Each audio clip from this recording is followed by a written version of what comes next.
ನಮಸ್ಕಾರ. ರಘುವಂಶದ 7ನೇ ಕಂತಿನ 2ನೇ ದಿವಸ 16ನೇ ಸರ್ಗದ ಮಧ್ಯದಲ್ಲಿ ನಾವಿದ್ದೀವಿ. 40ನೆಯ ಶ್ಲೋಕದಿಂದ ಆರಂಭ ಮಾಡ್ತಾ ಇದ್ದೀನಿ. ಕುಶ ತನ್ನ ಸಾಮ್ರಾಜ್ಯದ ಕೇಂದ್ರವಾಗಿ ಅಯೋಧ್ಯೆಯನ್ನು ಮಾಡಿಕೊಂಡ ಆ ಸಂದರ್ಭದಲ್ಲಿ ಕುಶಾವತಿಯಿಂದ ಸೇನೆ ಜನತೆ ಎಲ್ಲ ಬಂತು ಅಂತ ಇಲ್ಲಿ ಒಂದನ್ನು ಗಮನಿಸಬೇಕು. ಅವನು ಮೊಹಮ್ಮದ್ ಬಿನ್ ತೊಘಲಕ್ಕನ ತರಹ ಜನರನ್ನೆಲ್ಲರನ್ನೂ ಬಲಾತ್ಕಾರದಿಂದ ದೆಹಲಿಯಿಂದ ದೇವಗಿರಿಯವರೆಗೆ ಎಳೆಸ್ಕೊಂಡು ಬರಲಿಲ್ಲ. ಮುಖ್ಯವಾದ ಸೇನೆ, ತದಿತರ ಆಡಳಿತದ ವ್ಯವಸ್ಥೆ ಅವುಗಳನ್ನು ಮಾತ್ರ ಬದಲಾಯಿಸಿದ್ದಾದರೂ ಕೆಲವೊಂದಿಷ್ಟು ಜನ ರಾಜಧಾನಿಯ ಸೌಕರ್ಯ ಬೇಕು ಅನ್ನೋರು ಬಂದದ್ದು.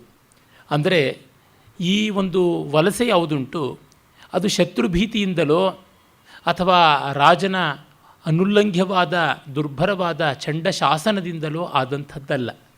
ಪ್ರಜೆಗಳು ಸ್ವಪ್ರೀತಿಯಿಂದ ಸ್ವಪ್ರೇರಣೆಯಿಂದ ಜೊತೆಗೆ ಬಂದದ್ದು. ಈ ಕಾರಣದಿಂದ ನಾವು ಅದನ್ನು ಬೇರೆ ಯಾವುದೇ ರೀತಿಯಾದ ಪ್ರಜಾಪೀಡನೆಯ ಯತ್ನವಾಗಿ ನೋಡಬಾರದು. ಯಾತಕ್ಕೆ ಈ ಮಾತು ಸ್ಪಷ್ಟೀಕರಣವಾಗಿ ಹೇಳಬೇಕಾಗಿ ಬಂದಿದೆ ಅಂತಂದರೆ, ನಮ್ಮಲ್ಲಿ ಪರ್ವರ್ಷನ್ಸ್ ಯಾವ ಮಟ್ಟಕ್ಕೆ ಬಂದು ಕೂತಿದೆ, ವಿಕೃತ ಬುದ್ಧಿಯ ದುಷ್ಟಚರ್ಯೆಗಳು ಅಂತಂದರೆ, ಯಾವ ಒಳಿತಾದದ್ದನ್ನು ಕೂಡ ಈ ಸೆಕ್ಯುಲರ್ ರೋಗ ಪೀಡಿತರಾದಂಥ ಜನ ಅದನ್ನು ವಿರೋಧವಾಗಿ ತಿರುಚುವಂಥದ್ದನ್ನು ನಾವು ನೋಡ್ತೀವಿ. ಆ ಮಟ್ಟಕ್ಕೆ ಬಂದಿರುವಂಥದ್ದು.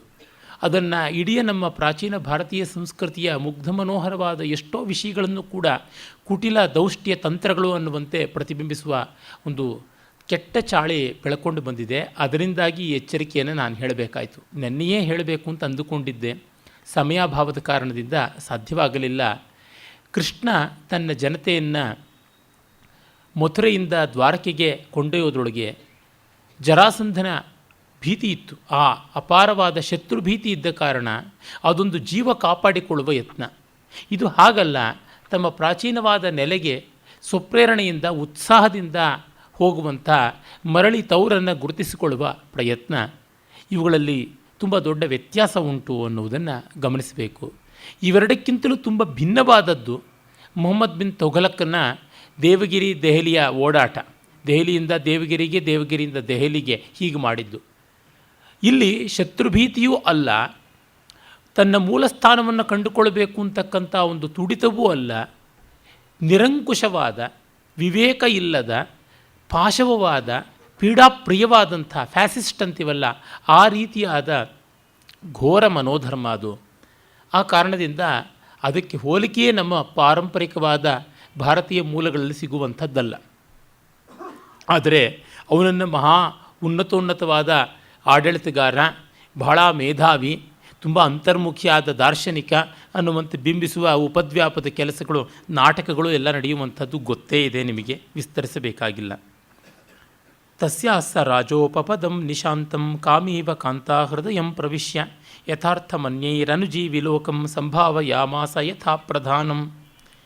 ಅವನು ನಗರವನ್ನು ವ್ಯವಸ್ಥೆಗೊಳಿಸಿ ಚೆನ್ನಾಗಿ ಅನುಕೂಲೆಯಾದ ಪತ್ನಿಯ ಹೃದಯವನ್ನು ಪ್ರವೇಶ ಮಾಡುವ ಗಂಡನಂತೆ, ಹೆಂಡತಿಗೆ ಎಲ್ಲ ರೀತಿಯಾದ ಸೌಕರ್ಯಗಳನ್ನು, ಸೌಲಭ್ಯಗಳನ್ನು ಒದಗಿಸಿಕೊಟ್ಟ ಮೇಲೆ ಅವಳ ಅಂತರಂಗದಲ್ಲಿ ಹೇಗೆ ಪತಿಯನ್ನುವ ವ್ಯಕ್ತಿ ಶಾಶ್ವತವಾಗಿ ನೆಲೆಸ್ತಾನೋ ಆ ರೀತಿಯಲ್ಲಿ ತಾನು ನಿಶಾಂತ ಅಂತಂದರೆ ರಾಜನ ಅರಮನೆ ಅನ್ನುವ ಅರ್ಥ, ಅದನ್ನು ಪ್ರವೇಶ ಮಾಡಿದ್ದಾನೆ. ಅನುಜೀವಿ ಲೋಕಂ ಅಂತಂದರೆ ತನ್ನನ್ನು ಹಿಂಬಾಲಿಸಿ ಬಂದಂಥವರು, ರಾಜಸತ್ತೆಯನ್ನು ಮತ್ತು ರಾಜಶಾಸನವನ್ನು, ರಾಜಧಾನಿಯನ್ನು ಅವಲಂಬಿಸಿ ಬದುಕತಕ್ಕಂಥ ಜನ, ಅವರೆಲ್ಲರನ್ನೂ ಕೂಡ ಯಥಾ ಪ್ರಧಾನಂ, ಯೋಗ್ಯವಾದ ರೀತಿಯಲ್ಲಿ ಅವರವರ ಅವಶ್ಯಕತೆ ಸ್ಥಾನಮಾನಗಳಿಗೆ ತಕ್ಕಂತೆ ವಿತರಣೆ ಮಾಡಿಕೊಟ್ಟ ಅಂತ. ಇಲ್ಲಿ ಮತ್ತೆ ಯಾರೂ ಈ ಹೈರಾರ್ಕಿಯ ಬಗೆಗೆ ಕೋಪ ಮಾಡಿಕೊಳ್ಳಬೇಕಾಗಿಲ್ಲ. ಲೋಕದಲ್ಲಿ ತನ್ನದೇ ಆದ ಒಂದು ವ್ಯವಸ್ಥೆ ಇದ್ದೇ ಇರುತ್ತದೆ. ಒಂದೊಂದು ಪ್ರಾಣಿಗೆ, ಒಂದೊಂದು ಪಕ್ಷಿಗೆ ಯಾವ ರೀತಿಯ ವ್ಯವಸ್ಥೆಯೋ ಆ ರೀತಿಯಾದ ಮಾನವರಿಗೂ ಕೂಡ ವ್ಯವಸ್ಥೆ ಇರುವಂಥದ್ದಾಗಿರುತ್ತದೆ. ಅದನ್ನು ಅನುಗುಣವಾಗಿ ಮಾಡುವಂಥದ್ದೊಳಗೆ ಯಾವ ಅನ್ಯಾಯವೂ ಅಲ್ಲ.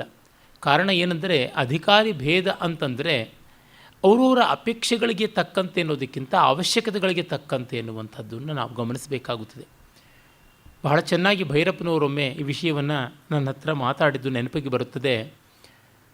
ಅವರದೇ ಹೇಳ್ತಾರೆ, ಒಬ್ಬ ಲೇಖಕನಾದವನಿಗೆ ಎಷ್ಟು ದೊಡ್ಡ ಮನೆ ಬೇಕಾಗುತ್ತದೆ ಅವರು ತಮ್ಮದೇ ಉದಾಹರಣೆಯನ್ನು ತೆಗೆದುಕೊಂಡರು. ಈಗ ಅವ್ರ ಮನೆಯಲ್ಲಿರತಕ್ಕಂಥದ್ದು ಅವರು, ಅವರ ಮನೆಯವರು, ಸರಸ್ವತಮ್ಮನವರು ಇಬ್ಬರೇನೆ. ಮೊಮ್ಮಗ ಓದೋದಕ್ಕೆ ಮೈಸೂರಿಗೆ ಬಂದಿರೋದು. ಇನ್ನೆಷ್ಟು ದೊಡ್ಡ ಮನೆ ಬೇಕಾಗುತ್ತದೆ? 3 ಜನಕ್ಕೆ 3 ಕೊಠಡಿಗಿಂತಲೂ ಇನ್ನು ಏನು ಹೆಚ್ಚಾಗಿರುವಂಥದ್ದು ಬೇಕು?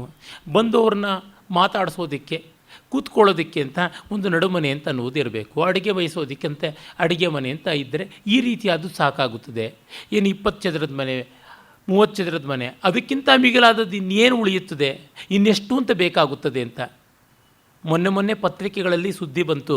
ಪ್ರತಿಭಾ ಪಾಟೀಲರ ನಿವೃತ್ತಿಯ ಬಳಿಕ ಆ ವ್ಯಕ್ತಿಗೆ ಎಷ್ಟು ಮನೆ ಬೇಕಾಗುತ್ತದೆ ಅಂತನ್ನುವ ಆ ಅಳತೆಯನ್ನು ನೋಡಿದ್ರೆ ಅದರ ಭಯಾನಕತೆ, ಅದರ ಸುತ್ತಲೂ ಕೊತ್ತಳದಂಥ ಕೋಟೆಯಂಥ ಒಂದು ಆವರಣ, ಇವೆಲ್ಲ ಕಂಡಾಗ ಎಷ್ಟು ದೊಡ್ಡ ದುಂದು ಅಂತ ಅನಿಸ್ತಾ ಬರ್ತದೆ. ಅಂದರೆ ದೇಶದ ಸಂಪತ್ತಿಯನ್ನು ಈ ರೀತಿಯಾಗಿ ನುಂಗಿ ಹಾಕೋಕ್ಕೆ ಇರೋದ. ವೆಂಕಟರಾಮನಂಥ ವ್ಯಕ್ತಿ 7 ಮನೆ ಇದ್ದಾಗಲೂ ಸರ್ಕಾರಿ ಸವಲತ್ತಿನ ಮನೆಯೇ ಬೇಕು ಅಂತ, ಚೆನ್ನೈನಲ್ಲಿ 7 ಮನೆ ಇದ್ದದ್ದು ಹೌದು ಅಂತ ಹೇಳ್ಬಿಟ್ಟು ದಾಖಲೆಗಳು ಬಂದಿತ್ತು. ಶಂಕರದಯಾಳ ಶರ್ಮಾ ಒಬ್ಬರೇ ಇಬ್ಬರೇ, ಇಲ್ಲಿ ಈ ಜಾತಿ ಆ ಜಾತಿ, ಆ ಮತ ಈ ಮತ ಅಂತ ಇಲ್ಲ. ಒಬ್ಬ ಅಬ್ದುಲ್ ಕಲಾಮನವ್ರನ್ನ ಬಿಟ್ಟರೆ ಇನ್ನು ಎಲ್ಲ ರಾಷ್ಟ್ರಪತಿ ಸ್ಥಾನಕ್ಕೆ ಬಂದವರು ರಾಷ್ಟ್ರಪೀಡೆಗಳೇ ಆಗಿ ಕೂತುಬಿಟ್ಟಿದ್ದಾರೆ ಅಂತ ಅನಿಸುತ್ತದೆ.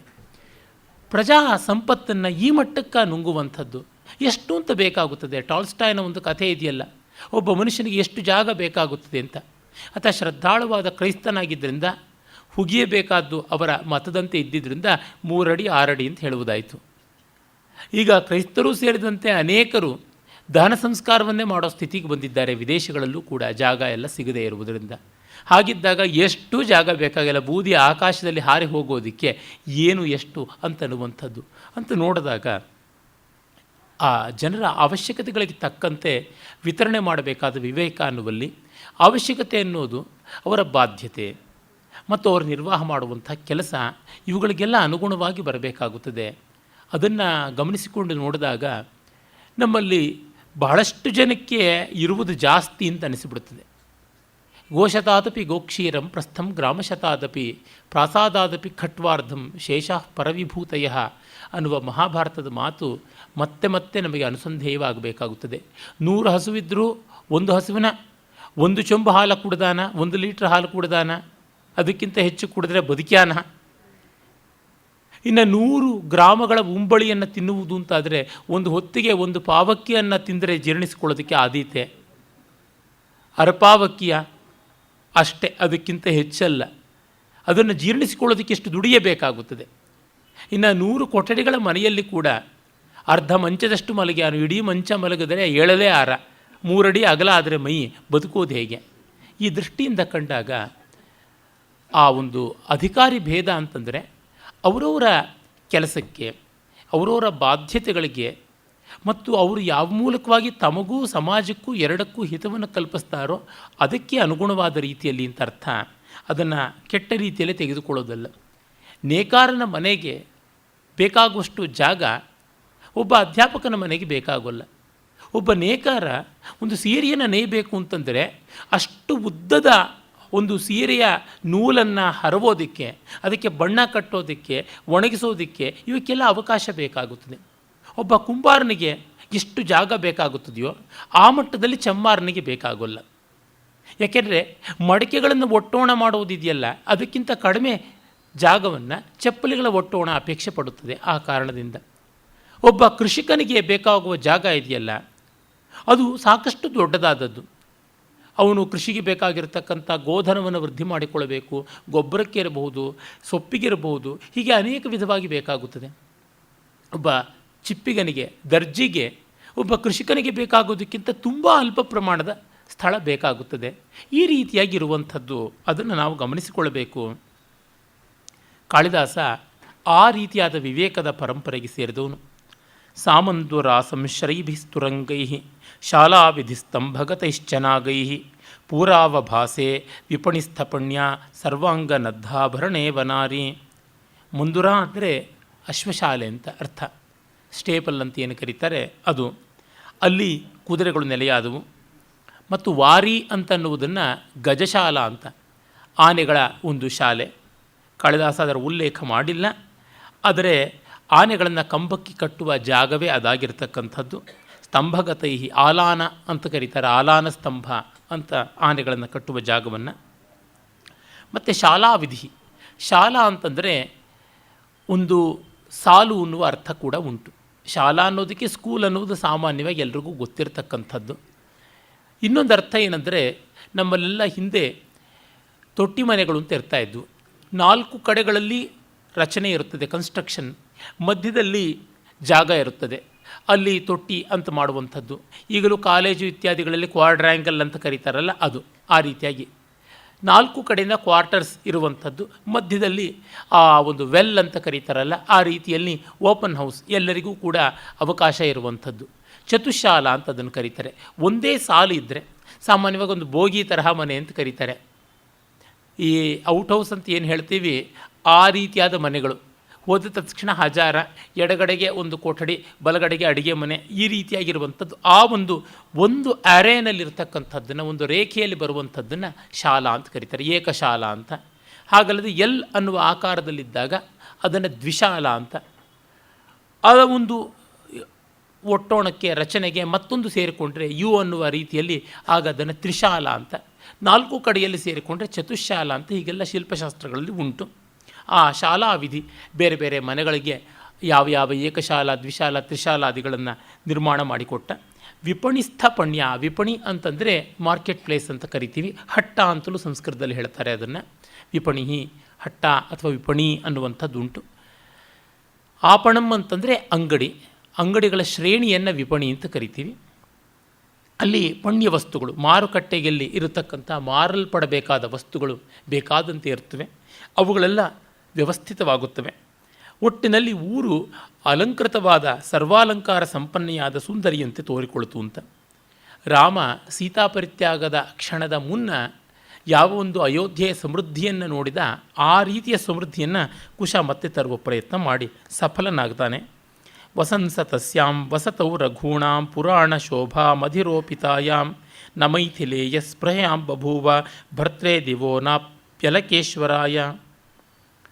ಅವನು ರಘುಗಳ ಪೂರ್ವಾರ್ಜಿತ ಪುಣ್ಯದಂತೆ ಇರುವ ಅಯೋಧ್ಯೆಯನ್ನು ಮತ್ತೆ ಪುರಾಣ ಶೋಭಾಂ ಅಂದರೆ ಪೂರ್ವ ಶೋಭೆಯನ್ನು ತಂದುಕೊಡುವಂತೆ ಮಾಡಿದ ಮೇಲೆ ಭರ್ತ್ರೇ ದಿವಹ ಅಲಕೇಶ್ವರಾಯ ಅಂದರೆ ಉತ್ತರ ಮತ್ತು ಪೂರ್ವ ದಿಕ್ಕುಗಳ ಅಧೀಶ್ವರರಾದ ಕುಬೇರ ಮತ್ತು ಇಂದ್ರರಿಗೆ ಕೂಡ ಈ ಅಯೋಧ್ಯೆಯ ಬಗೆಗೆ ಆಸೆ ಬರುವಂತೆ ಆಯಿತು. ಮತ್ತು ಇವನು ಅವರ್ಯಾರದನ್ನೂ ಕೂಡ ಗಮನಿಸದೇ ಇರುವಂಥ ಸ್ಥಿತಿಯಲ್ಲಾಯಿತು. ಆ ಒಂದು ದೇವಲೋಕವನ್ನಾಗಲಿ ಅಥವಾ ಯಕ್ಷಲೋಕವನ್ನಾಗಲಿ ನಾನು ಬಯಸುವುದಿಲ್ಲ ಅನ್ನೋ ಮಟ್ಟಕ್ಕೆ ಕುಶ ತೀರ್ಮಾನ ಮಾಡಿಕೊಳ್ಳುವ ಹಾಗೆ ಅಯೋಧ್ಯೆ ಸಮೃದ್ಧವಾಗಿ ಚೆನ್ನಾಗಿ ಬೆಳೆಯಿತು ಅಂತ ಕವಿ ಹೇಳ್ತಾ ಇದ್ದಾನೆ. ಮಿಕ್ಕ 2 ದಿಕ್ಕುಗಳಿಗೆ ಬದಲಾಗಿ ಈ 2 ದಿಕ್ಕನ್ನು ಹೇಳಿದ್ದಕ್ಕೆ ಕಾರಣ ಉಂಟು. ದಕ್ಷಿಣ ದಿಕ್ಕು ಯಮದಿಕ್ಕು, ನರಕವನ್ನು ಯಾರೂ ಬಯಸೋಲ್ಲ. ಇನ್ನು ವರುಣನ ದಿಕ್ಕು ಅದು ಪಶ್ಚಿಮ, ಅದು ಸಮುದ್ರ, ನೀರು ಪಾಲಾಗೋದು ಯಾರಿಗೆ ಬೇಡ. ಪೂರ್ವ ಆಖಂಡಲ ದಿಕ್ಕಂತ, ಆಖಂಡಲ ಅಂದರೆ ಇಂದ್ರ, ಸೂರ್ಯೋದಯದ ದಿಕ್ಕು ಕೂಡ.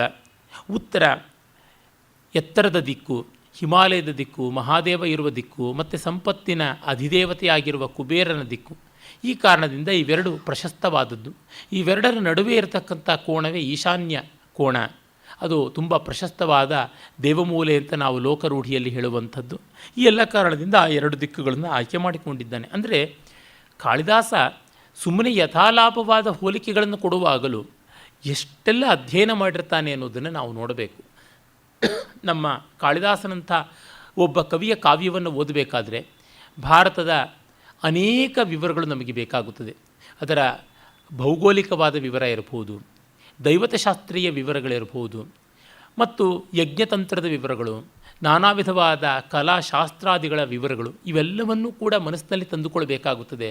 ಅಂದರೆ ಒಬ್ಬ ಮಹಾಕವಿ ಒಂದು ಸಮುದಾಯದ ವಾಣಿಯಾಗ್ತಾನೆ, ಒಂದು ಜನಾಂಗದ ಸಂಸ್ಕೃತಿಯ ರೂಪಣವೇ ಆಗ್ತಾನೆ ಅನ್ನೋದನ್ನು ಇಲ್ಲಿಗೆ ನಾವು ಕಾಣ್ತೀವಿ. ಅಥಾಸ್ಯ ರತ್ನಗ್ರಥಿತೋತ್ತರೀಯಂ ಏಕಾಂತ ಪಾಂಡುಸ್ತನಲಂ ಬಿಹಾರಂ ನಿಶ್ವಾಸಹಾರ್ಯಂ ಕುಶಮ ಅಂಶುಕಮಾ ಜಗಾಮ ಘರ್ಮ ಪ್ರಿಯಾವೇಶಮಿವೋಪದಿಷ್ಟುಂ. ಈಗ ಬೇಸಿಗೆ ಬಂತು ಅಂತ ಕವಿ ಎಷ್ಟು ಸುಂದರವಾಗಿ ಹೇಳ್ತಾನೆ ನೋಡಿ. ಘರ್ಮ ಆಜಗಾಮ ಬಂತಂತೆ ಬೇಸಿಗೆ ಕಾಲ. ಅದು ಹೇಗೆ? ಪ್ರಿಯಾವೇಶಮಿವ ಉಪದೇಷ್ಟುಂ ಅಂತ ಹೇಳಿಬಿಟ್ಟಿದ್ವಿ. ಒಂದು ಪ್ರಿಯೆಯ ಅಲಂಕಾರವನ್ನು ಹೇಗಿರಬೇಕು ಅಂತ ತೋರ್ಪಡಿಸುವಂಥ ರೀತಿಯಲ್ಲಿ ಬಂತು. ರತ್ನಗ್ರಥಿತೋತ್ತರೀಯ, ರತ್ನದ ಚಿತ್ತಾರ ಇರತಕ್ಕಂಥ ಹಗುರವಾದ ಉತ್ತರೀಯ. ಏಕಾಂತ ಪಾಂಡು ಸ್ತನಲಂಬಿಹಾರಂ, ಬಿಳಿಚಿಕೊಂಡ ಎದೆಯ ಮೇಲೆ ಒಂದೇ ಏಕಾವಳಿ ಮುತ್ತು ತಂಪಾಗಿರುವಂಥ ಹಾರ. ನಿಶ್ವಾಸಹಾರ್ಯ ಅಂಶುಕ, ಅಂದರೆ ನಿಟ್ಟುಸಿರಿಗೆ ಹಾರಿ ಹೋಗುವಂಥ ತೆಳ್ಳಗಿರುವ ಒಂದು ಉತ್ತರೀಯ ಮೇಲುದ. ಈ ರೀತಿಯಾಗಿ ವೇಷವನ್ನು ತೊಟ್ಟ ಮಹಿಳೆಯ ರೂಪವನ್ನು ನೆನಪಿಸುವ ಹಾಗೆ ಅಂತ. ಅಂದರೆ ಬೇಸಿಗೆಯಲ್ಲಿ ಈ ತಂಪುತನ ಇವೆಲ್ಲ ಬಹಳ ಮುಖ್ಯವಾಗಿ ಬೇಕು ಅಂತ ಹೇಳಿಬಿಟ್ಟಿದ್ದನು ಕವಿ ಸೂಚನೆ ಕೊಡ್ತಾ ಇದ್ದಾನೆ. ಬೇಸಿಗೆಯ ಅಲಂಕಾರ, ಮಳೆಗಾಲದ ಅಲಂಕಾರ, ಚಳಿಗಾಲದ ಭೂಷಣ ಇವೆಲ್ಲ ಬೇರೆ ಬೇರೆಯೇ ಆದದ್ದು. ಬೇಸಿಗೆಯ ಅಲಂಕಾರ ಎಲ್ಲರಿಗೂ ಇನ್ನು ಬೇಕು ಅನ್ನುವುದನ್ನು ಉಪದೇಶ ಮಾಡಲೋ ಎಂಬಂತೆ ಅದು ಬಂದದ್ದು ಅಂತ. ಕಾಳಿದಾಸ ಬೇಸಿಗೆಯನ್ನು ತನ್ನ ಕಾವ್ಯಗಳಲ್ಲಿ 3 ಕಡೆ ವರ್ಣಿಸ್ತಾನೆ. ಮೊದಲನೇದಾಗಿ ಅವನ ಋತುಸಂಹಾರ ಆರಂಭವಾಗುವುದೇ ಆ ಬೇಸಿಗೆಯ ವರ್ಣನೆಯಿಂದ. ಆಮೇಲೆ ಅವನ ಶಾಕುಂತಲ ನಾಟಕದ ಆರಂಭದಲ್ಲಿ ಪ್ರಸ್ತಾವನೆಯ ಆ ಸಂದರ್ಭದಲ್ಲಿಯೇ ನಟಿಯ ಬಾಯಿಂದ, ಸೂತ್ರಧಾರನ ಬಾಯಿಂದ ಬೇಸಿಗೆಯ ಸೊಗಸನ್ನು, ಗ್ರೀಷ್ಮದ ಸೊಗಸನ್ನು ಹೇಳಿಸ್ತಾನೆ.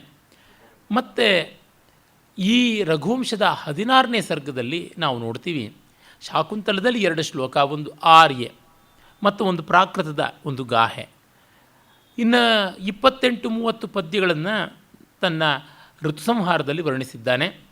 ಪ್ರಚಂಡ ಸೂರ್ಯ ಸ್ಪೃಹಣೀಯ ಚಂದ್ರ ಸದಾವಗಾಹ ಕ್ಷತವಾರಿ ಸಂಚಯ ದಿನಾಂತರಮ್ಯೋಭ್ಯುಪಶಾಂತಮನ್ಮತಃ ನಿದಾಘಕಾಲೋಯ ಮುಪಾಗತಃ ಪ್ರಿಯೆ ಅಂತ. ಇಲ್ಲಿ ಅವೆರಡು ಕಾವ್ಯಗಳಿಗಿಂತ ಭಿನ್ನವಾಗಿ ವರ್ಣಿಸಿದ್ದಾನೆ. ನಾವು ಸಾಮಾನ್ಯವಾಗಿ ಬೇಸಿಗೆಯಲ್ಲಿ ಏನಿರುತ್ತೆ ಭೋಗ ವರ್ಣಿಸುವಂಥದ್ದೇನು ಅಂತ ಅಂದುಕೋತೀವಿ. ಆದರೆ ಕವಿಯ ಕಣ್ಣಿಗೆ ಎಲ್ಲಿಯೂ ಸ್ವಾರಸ್ಯ ಕಾಣಿಸುತ್ತದೆ. ಇವನು ಅದನ್ನು ಬಳಸಿಕೊಂಡಿದ್ದಾನೆ. ವಸಂತವನ್ನು ತಾನು ಹಲವು ಕಡೆ ವರ್ಣಿಸಿದ್ದಾನೆ, ವರ್ಷಾ ಋತುವನ್ನು ಹಲವು ಕಡೆ ವರ್ಣಿಸಿದ್ದಾನೆ, ಶರತ್ಕಾಲವನ್ನು ವರ್ಣಿಸಿದ್ದಾನೆ. ಒಂದು ಋತುವನ್ನೂ ಬಿಟ್ಟಿಲ್ಲ ಈ ಕವಿ. ಪ್ರತಿಯೊಂದರೊಳಗೂ 2-3 ಕಡೆ ವರ್ಣಿಸಿದಾಗಲೂ ಭಿನ್ನ ಭಿನ್ನವಾದ ಸ್ವಾರಸ್ಯಗಳನ್ನು ತರ್ತಾನೆ. ಆ ಕಾರಣದಿಂದ ಇಲ್ಲಿ ನಮಗೆ ಸ್ವಾರಸ್ಯ ಉಂಟು. ರಘುವಂಶ ಕಾವ್ಯದಲ್ಲಿ 4ನೇ ಸರ್ಗದಲ್ಲಿ ಮಳೆಗಾಲ ಮತ್ತು ಶರತ್ಕಾಲ ಒಟ್ಟೊಟ್ಟಿಗೆ ಬರುವ ಒಂದು ಸೊಗಸುಂಟು. ಅದೇ ರೀತಿಯಲ್ಲಿ ಅಲ್ಲಿಯ 9ನೇ ಸರ್ಗದಲ್ಲಿ ವಸಂತದ ವೈಭವ ಉಂಟು. ಇದೀಗ ನಾವು ನೋಡುವ 16ನೇ ಸರ್ಗದಲ್ಲಿ ಗ್ರೀಷ್ಮದ ಸೊಗಸನ್ನು ಕಾಣ್ತೀವಿ. ಅಗಸ್ತ್ಯ ಚಿಹ್ನ ದಯನಾಥ್ ಸಮೀಪಂ ದಿಗುತ್ತರ ಭಾಸ್ವತಿ ಸಂನಿವೃತ್ತೆ ಆನಂದ ಶೀತಾಮಿವ ಬಾಷ್ಪವೃಷ್ಟಿಂ ಹಿಮಶ್ರುತಿಂ ಹೈಮವತೀಂ ಸಸರ್ಜ.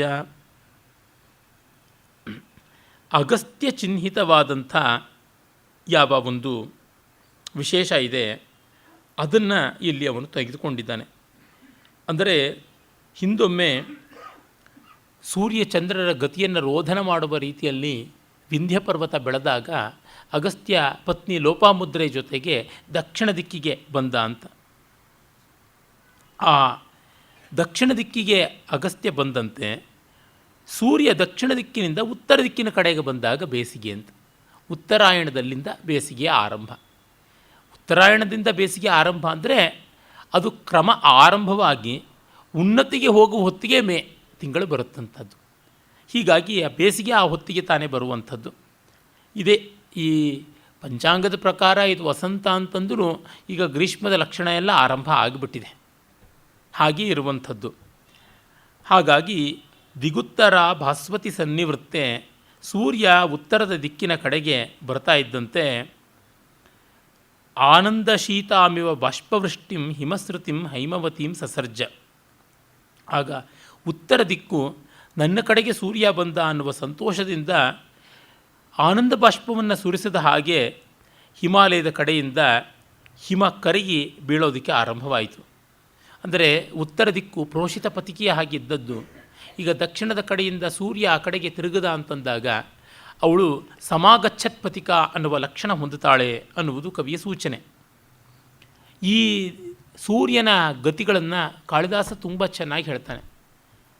ಅದೇ ರೀತಿಯಲ್ಲಿ ನಾವು ವಸಂತದ ವರ್ಣನೆಯನ್ನು, ಅಕಾಲ ವಸಂತ ವರ್ಣನೆಯನ್ನು ಕುಮಾರ ಸಂಭವದಲ್ಲಿ ನೋಡುವಾಗಲೂ ಸೂರ್ಯನ ಗತಿಗೆ ಸಂಬಂಧಪಟ್ಟಂಥ ಶ್ಲೋಕವನ್ನು ಕಾಣ್ತೀವಿ. ಪ್ರವೃದ್ಧ ತಾಪೋ ದಿವಸೋತಿ ಮಾತ್ರಂ ಅತ್ಯರ್ಥಮೇವ ಕ್ಷಣದಾಚ ತನ್ವಿ ಉಭೌ ವಿರೋಧ ಕ್ರಿಯಾ ವಿಭಿನ್ನೌ ಜಾಯಾಪತಿ ಸಾನುಶಯಾ ವಿವಾಸ್ತಾಂ. ಇನ್ನು ಹಗಲು ತೀವ್ರವಾಯಿತು, ರಾತ್ರಿ ಸೊರಗಿತು. ಈಗ ಹೇಗಿದೆ ಅಂತಂದರೆ ವಿರಹಕ್ಕೆ ತುತ್ತಾದ ಗಂಡ ಹೆಂಡಿನ ಸ್ಥಿತಿಯನ್ನು ಹಗಲು ರಾತ್ರಿಗಳು ಪಡೆದಂತೆ ಇದೆ ಅಂತ. ಹಗಲಿನಲ್ಲಿ ತಾಪ ಹೆಚ್ಚು, ದಿವಸ ಅನ್ನುವಲ್ಲಿ ಪುಲ್ಲಿಂಗ, ಕ್ಷಣದ ಅಂತಂದರೆ ರಾತ್ರಿ ಸ್ತ್ರೀಲಿಂಗ. ಹೀಗೆ ಹಗಲು ರಾತ್ರಿಗಳು ಗಂಡ ಹೆಂಡಿರು. ರಾತ್ರಿ ಬಡವಾಯಿತು, ಹಗಲಿಗೆ ತಾಪ ಹೆಚ್ಚಾಯಿತು.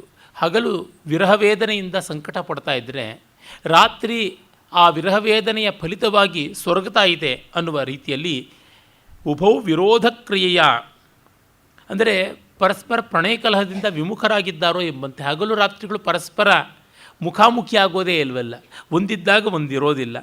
ನಿತ್ಯ ವಿರಹ, ಆ ನಿತ್ಯ ವಿರಹದ ಒಂದು ಲಕ್ಷಣವಾಗಿ ತಾಪ ಮತ್ತು ಸೊರಗುವಿಕೆ ಎರಡೂ ಉಂಟು. ತನ್ವಿ ಅಂತಂದರೆ ಸೊರಗುವಳು ಅಂತ. ಬೇಸಿಗೆ ಬಂದಾಗ ರಾತ್ರಿ ಕಡಿಮೆ ಆಗುತ್ತದೆ ಎನ್ನುವ ಗೊತ್ತೇ ಇದೆ. ಆ ಪ್ರಮಾಣವನ್ನು ಇಟ್ಟುಕೊಂಡು ಅದನ್ನು ಹೇಳ್ತಾ ಇದ್ದಾನೆ.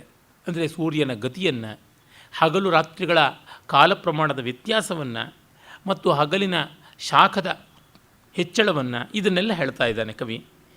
ದಿನೇ ದಿನೇ ಶೈವಲವಂತ್ಯಧಸ್ತಾತ್ ಸೋಪಾನ ಪರ್ವಾಣಿ ವಿಮುಂಚದಂಭ ಉದ್ದಂಡ ಪದ್ಮಂ ಗೃಹದೀರ್ಘಿಕಾಣಾಂ ನಾರೇ ನಿತಂಬದ್ವಯಸಂ ಬಭೂವ. ಬಹಳ ಚೆನ್ನಾಗಿ ಈ ಪದ್ಯವನ್ನು ಕವಿ ಬರೆದಿದ್ದಾನೆ. ಅತ್ಯದ್ಭುತವಾದ ಪರಿಶೀಲನಾ ಶಕ್ತಿ ಇದೆ. ಆಮೇಲೆ ಆ ಕಾಲದ ಸಾಂಸ್ಕೃತಿಕ ಸೌಂದರ್ಯ ಕೂಡ ಗೋಚರವಾಗ್ತಾ ಇದೆ. ಊರುಗಳಲ್ಲಿ ಮನೆಗಳಲ್ಲಿ ಎಲ್ಲ ಕಲ್ಯಾಣಿಗಳು. ವಾಪಿ ಅಂತಂದರೆ 4 ಕಡೆಗಳಲ್ಲಿ ಇಳಿಯುವುದಕ್ಕೆ ಅವಕಾಶ ಇರತಕ್ಕಂಥ ಪುಷ್ಕರಣಿ. ದೀರ್ಘಿಕ ಅಂತಂದರೆ ಉದ್ದವಾಗಿರ್ತಕ್ಕಂಥ ಕಾಲುವೆ ಆಕಾರದಲ್ಲಿರ್ತಕ್ಕಂಥ ಕೊಳ. ಹೀಗೆಲ್ಲ ಉಂಟು. ಗೃಹದೀರ್ಘಿಕ ಅಂತಂದರೆ ಮನೆಯ ಮುಂದೆ ಇರತಕ್ಕಂಥ ಕೊಳಗಳು. ಅನುಕೂಲವಂತರೆಲ್ಲ ಮಾಡಿಟ್ಕೊಳ್ತಾ ಇದ್ದರು. ಶೈವಲವಂತಿ ಅಧಸ್ತಾತ್ ಸೋಪಾನ ಪರ್ವಾಣಿ ಅಂಬ ವಿಮುಂಚತ್. ನೀರು ಶೈವಲವಂತಿ, ಅಂಬಸಿ ಅಂಬ, ಅದು ಶೈವಲವಂತಿ ಅಂದರೆ ಪಾಚಿಯಿಂದ ಕೂಡಿದ್ದು. ಕ್ರಮಕ್ರಮವಾಗಿ ಸೋಪಾನ ಪರ್ವಾಣಿ, ಸೋಪಾನದ ಮೆಟ್ಲುಗಳ ಒಂದು ಅಳತೆಯನ್ನು ಇಳಿದು ಬರ್ತಾ ಇದೆ ಅಂತ. ಬೇಸಿಗೆಯಲ್ಲಿ ನೀರು ಹಿಂಗುತ್ತದೆ, ಒಂದೊಂದು ಮೆಟ್ಲು ಖಾಲಿ ಆಗ್ತಾ ಬರುತ್ತದೆ, ಒಳಕ್ಕೆ ನೀರು ಹೋದಂತೆ. ಮೊದಲ ದಿವಸ ಆ ನೀರು ಇಳಿದಾಗ ಮೆಟ್ಲು ಪಾಚಿಯಿಂದ ಇದ್ದು ತೋರುತ್ತದೆ. ಮತ್ತೆ ಒಳಕ್ಕೆ ಹೋಗ್ತಾ ಇದ್ದಂತೆ ಪಾಚಿ ಒಣಗ್ತಾ ಬರುತ್ತದೆ, ಮೆಟ್ಲು ಶುಭ್ರವಾಗುತ್ತದೆ, ಚೊಕ್ಕಟವಾಗುತ್ತೆ. ಇಲ್ಲಿ ಗಮನಿಸಬೇಕಾದ್ದು ಹೇಗೆ ಮೆಟ್ಲುಗಳು ಬಯಲಾಗ್ತಾ ಬಂದವು, ನೀರಿನ ಪ್ರಮಾಣ ಕಡಿಮೆ ಆಗುತ್ತಾ ಬಂತು ಅಂತ ಕವಿಯ ಅಬ್ಸರ್ವೇಷನ್ ಇಲ್ಲಿ ತುಂಬ ಮೆಚ್ಚಬೇಕಾದದ್ದು. ಆಮೇಲೆ ಉದ್ದಂಡ ಪದ್ಮಂ, ಪದ್ಮಗಳು ನೀರಿನ ಮೇಲೆ ತೇಲುವಂತೆ ಇದ್ದವು. ಈಗ ನೀರು ಹೋಗ್ತಾ ಅವು ಎದ್ದು ತೋರುವಂತೆ ನಾಳಗಳು ಮೇಲಕ್ಕೆ ಚಾಚಿಕೊಳ್ತಾ ಇವೆ. ಹಾಗಾಗಿ ಜಲ ಪ್ರಮಾಣ ಕಡಿಮೆ ಆದಂತೆ ತಾವರೆಗಳು ತೋರಿಕೊಳ್ಳುವಂಥ ಕಾಂಡಗಳ ಪ್ರಮಾಣ ಕೂಡ ಹೆಚ್ಚಾಗ್ತಾ ಇದೆ. ಆ ದೇಟು ಎದ್ದು ತೋರ್ತಾ ಇದೆ. ನಾರೀ ನಿತಂಬ ದ್ವಯಸಂ ಬಭೂವ, ಹೆಣ್ಣು ಮಕ್ಕಳ ಸೊಂಟದವರೆಗೆ ಬಂದು ಅವರು ಜಲಕ್ರೀಡೆ ಮಾಡೋದಕ್ಕೆ, ಮೀಯುವುದಕ್ಕೆ ತುಂಬ ಅನುಕೂಲತೆ ಬಂತು ಅಂತ. ಬೇಸಿಗೆಯಲ್ಲೇ ಹೆಚ್ಚು ನೀರಿನ ಅಪೇಕ್ಷೆ, ಅವಶ್ಯಕತೆ ಆಗಲೇ ಆಯಿತು. ಅಂದರೆ ಹಿಂದೆ ಒಂದಾಳಿಗೂ ಹೆಚ್ಚು ಉದ್ದ ಇದ್ದಂಥ ಜಲಪ್ರಮಾಣ ಈಗ ಹೆಣ್ಣು ಮಕ್ಕಳ ನಡುವಿನವರೆಗೂ ಬರುವಂಥದ್ದು ರೀತಿ ಆಯಿತು. ಹಾಗಾಗಿ ವಿಹಾರ ಯೋಗ್ಯತ್ವ ಬಂತು ಅನ್ನುವ ಸೂಚನೆಯನ್ನು ಕೂಡ ಕವಿ ಕೊಡ್ತಾ ಇದ್ದಾನೆ. ಈ ರೀತಿ ನೀರಿನ ಆಶ್ರಯಗಳ ಮೇಲೆ, ಜಲಾಶಯದ ಮೇಲೆ ಬೇಸಿಗೆಯ ಪರಿಣಾಮ ಆಯಿತು ಅಂತಾನೆ. ಮುಂದಿನದಂತೂ ತುಂಬ ಸುಂದರವಾದ ಪದ್ಯ. ವನೇಶು ಸಾಯಂತನ ಮಲ್ಲಿಕಾನಾಂ ವಿಜೃಂಭಣೋದ್ಗಂಧಿಷು ಕುಡ್ಮಲೇಶು ಪ್ರತ್ಯೇಕ ನಿಕ್ಷಿಪ್ತ ಪದಸ್ಸ ಶಬ್ದಂ ಸಂಖ್ಯಾಮಿ ವೈಷಾಂ ಭ್ರಮರಶ್ಚಕಾರ. ಸಂಜೆ ಮಲ್ಲಿಗೆ, ಸಂಜೆ ಅರಳತಕ್ಕಂಥ ಮಲ್ಲಿಗೆಗಳು ವನದಲ್ಲೆಲ್ಲ ತೋರಿಕೊಳ್ತಾ ಇವೆ. ಸಾಯಂತನ ಮಲ್ಲಿಕೆ ಅಂತ. ಮಲ್ಲಿಗೆ ಅನೇಕ ವಿಧವಾದ ಜಾತಿಗಳನ್ನು ಹೊಂದಿರುವಂಥದ್ದು. ಸಸ್ಯಶಾಸ್ತ್ರಜ್ಞರು ಮಲ್ಲಿಗೆಯ ಬಹುವಿಧವಾದ ಸಂಖ್ಯೆಗಳನ್ನು ಗುರುತಿಸಿದ್ದಾರೆ. ನಾವು ಕಾಕಡ ಅಂತೀವಲ್ಲ, ಅದು ಕೂಡ ಒಂದು ಜಾತಿಯ ಮಲ್ಲಿಗೆನೇ. ಆ ಜಾಸ್ಮಿನಮ್ ಅಂತಕ್ಕಂಥ ಒಂದು ದೊಡ್ಡ ಕುಲದಲ್ಲಿ ಎಲ್ಲ ಬರುತ್ತವೆ. ಇರುವಂತಿಗೆ ಇರಬಹುದು, ಮೈಸೂರು ಮಲ್ಲಿಗೆ ಇರಬಹುದು, ಮಂಗಳೂರು ಮಲ್ಲಿಗೆ, ಆಂಬೂರು ಮಲ್ಲಿಗೆ 7 ಸುತ್ತು 3 ಸುತ್ತು ಈ ಥರ ಬೇಕಾದ ಥರ ಉಂಟು. ನಿತ್ಯ ಮಲ್ಲಿಗೆ ಹೀಗೆಲ್ಲ ಉಂಟು. ಸಂಜೆ ಮಲ್ಲಿಗೆ ಅಂತ ಬೇರೆ ಉಂಟು. ಸಂಜೆ ಮಲ್ಲಿಗೆ ಅಂತ ಲೋಕರೂಢಿಯಲ್ಲಿ ಇನ್ನೊಂದು ಬೇರೆ ಉಂಟು. ಇದು ಮಲ್ಲಿಗೆಗೆ ಸಂಬಂಧಪಟ್ಟಂಥದ್ದು. ಕಾಡು ಮಲ್ಲಿಗೆ ಬೇರೆ ಉಂಟು, ಬೆಟ್ಟ ಮಲ್ಲಿಗೆ ಅಂತ ಉಂಟು, ಅನೇಕ ವಿಧವಾದದ್ದು ಉಂಟು. ಅಮರಕೋಶದಲ್ಲಿ ನೋಡಿದ್ರೇ ಸಾಕಷ್ಟು ಬಗೆಯ ಮಲ್ಲಿಗೆಗಳ ಪ್ರಭೇದಗಳು ಸಿಗುತ್ತವೆ. ಯಾರಾದರೂ ಇಂಟರ್ನೆಟ್ಗೆ ಹೋಗ್ಬಿಟ್ಟು ಫ್ಲವರ್ಸ್ ಆಫ್ ಇಂಡಿಯಾ ಅಂತನ್ನುವಂಥ ಒಂದು ಸೈಟ್ನ ನೋಡಿದ್ರೆ ಸುಮಾರು ಮಲ್ಲಿಗೆಗಳ ವೆರೈಟೀಸನ್ನು ಗುರುತಿಸೋದಕ್ಕೆ ಸಾಧ್ಯ ಆಗುತ್ತದೆ. ಆ ಒಂದು ಮಲ್ಲಿಗೆಗಳು ಅರಳಿದಾಗ ಅಲ್ಲಿ ಭ್ರಮರಗಳು ಬಂದು, ದುಂಬಿಗಳು ಬಂದು ಸಶಬ್ದವಾಗಿ ಒಂದೊಂದರ ಮೇಲೂ ಹೆಜ್ಜೆ ಇಡ್ತಾ ಇದ್ದದ್ದು ಹೇಗಿತ್ತು ಅಂತಂದರೆ, ಎಣಿಸ್ತಾ ಇದೆಯಾ ಅಂತನ್ನುವಂತೆ ಇತ್ತು. 1 2 3 ಅಂತ ಪ್ರತ್ಯೇಕ ನಿಕ್ಷಿಪ್ತ ಪದ ಸಶಬ್ದಂ ಸಂಖ್ಯಾಮಿ ವೈಷಾಂ ಭ್ರಮರಶ್ಚಕಾರ ಅಂತ. ಈ ಸಂಜೆ ಮಲ್ಲಿಗೆಯ ಮೊಗ್ಗುಗಳು ಯಾವುದಿವೆ ಅದನ್ನು ಕವಿ ಎಷ್ಟು ಚೆನ್ನಾಗಿ ಅರಳುವ ಹೊತ್ತಿಗೆ ಇನ್ನೇನು ಸೂರ್ಯಾಸ್ತ ಆಗುತ್ತದೆ, ಅರೆ ಬೇಸಿಗೆ ಆದ್ದರಿಂದ ಸ್ವಲ್ಪ ದೂರ ಇದೆ ಕತ್ತಲಾಗೋದು. ಆ ಸಂಜೆ ಹೊತ್ತಿಗೆ ಹೂಗಳು ಅರಳುತ್ತಾ ಇವೆ. ದುಂಬಿಗಳಿಗೆ ಕೊನೆ ಹೊತ್ತಿನಲ್ಲಿ ಮಕರಂದ ಸಿಕ್ಕೀತು ಅಂತ ಕತ್ತಲಾದ ಮೇಲೆ ಅವುಗಳಿಗೆ ಸಂಚಾರ ಕಷ್ಟ. ಹಾಗಾಗಿ ಬೇಗ ಬೇಗ ಬಂದು ಒಂದೊಂದು ಹೂವಿನ ಮೇಲೂ ತುರ್ತಾಗಿ ಸಶಬ್ದವಾಗಿ ಇಳಿಯುವಂಥದ್ದು ಎಣಿಕೆ ಮಾಡುವ ಹಾಗಿತ್ತು ಅಂತ ಕವಿ ತುಂಬ ಚೆನ್ನಾದ ಉತ್ಪ್ರೇಕ್ಷೆಯನ್ನು ಮಾಡ್ತಾ ಇದ್ದಾನೆ. ಅತಿಶಯೋಕ್ತಿಯನ್ನೇ ಮಾಡಿದ್ದಾನೆ.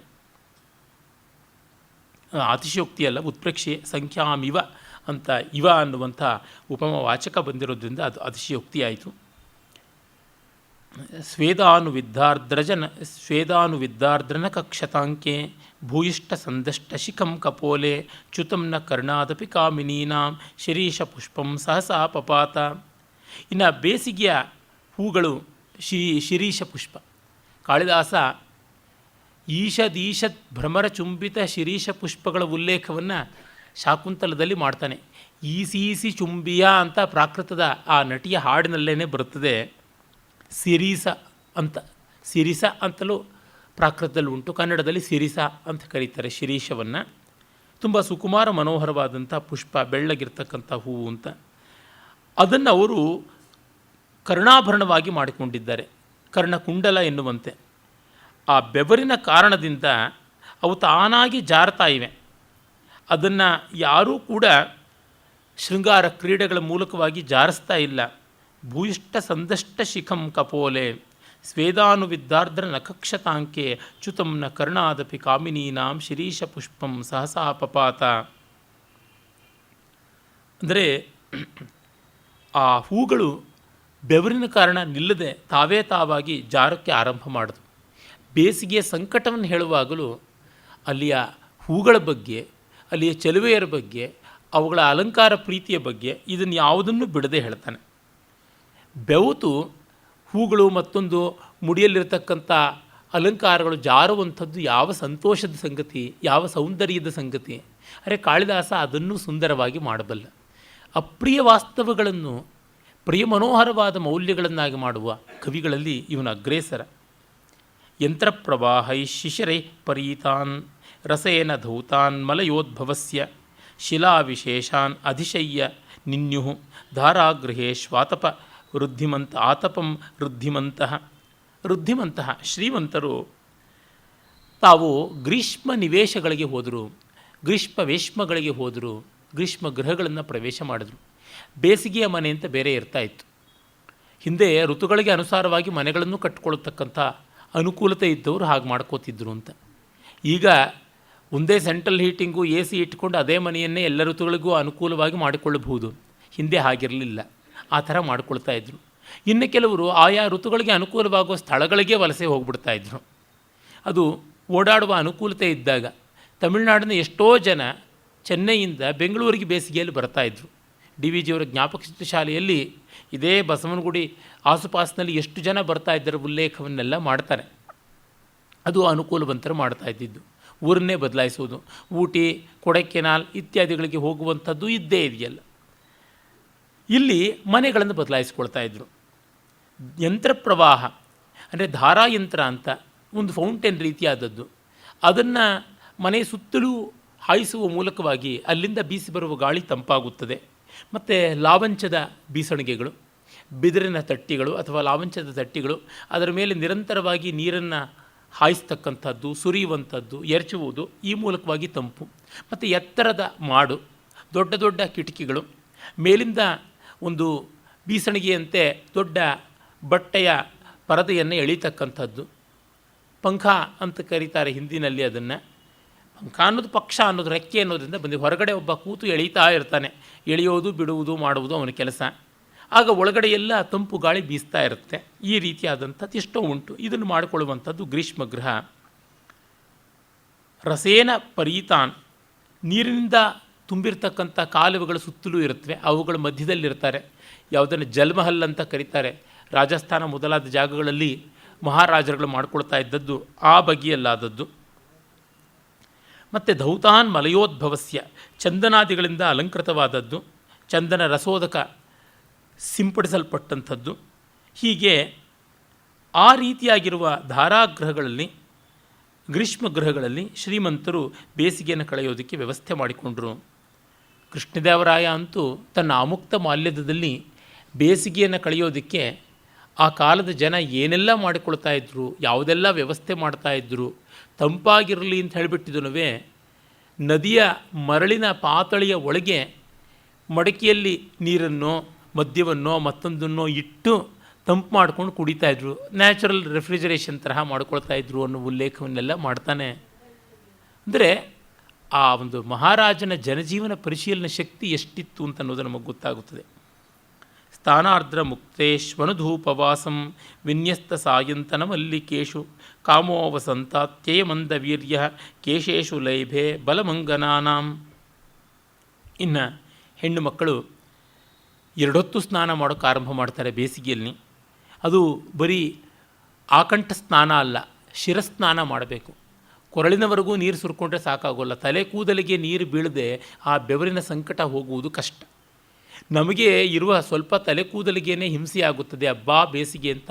ಇನ್ನು ಹೆಣ್ಣು ಮಕ್ಕಳ ಸ್ಥಿತಿ ತಲೆ ತುಂಬ ಕೂದಲಿದ್ದಾಗ ಅದೆಷ್ಟು ಕಷ್ಟ, ಎಷ್ಟು ಹಿಂಸೆ ಮಾಡುತ್ತದೆ. ಅವರು ಹಾಗೆ ತಲೆ ಕೂದಲನ್ನು ಚೆನ್ನಾಗಿ ನೀರಲ್ಲಿ ತೋಯಿಸಿಕೊಂಡು ಸ್ನಾನ ಮಾಡಿದ ಮೇಲೆ ಒಣಗಿಸಿಕೊಳ್ಳೋದಕ್ಕಾಗಿ ಧೂಪವನ್ನು ಹಾಕಿಕೊಳ್ಳಲೇಬೇಕು.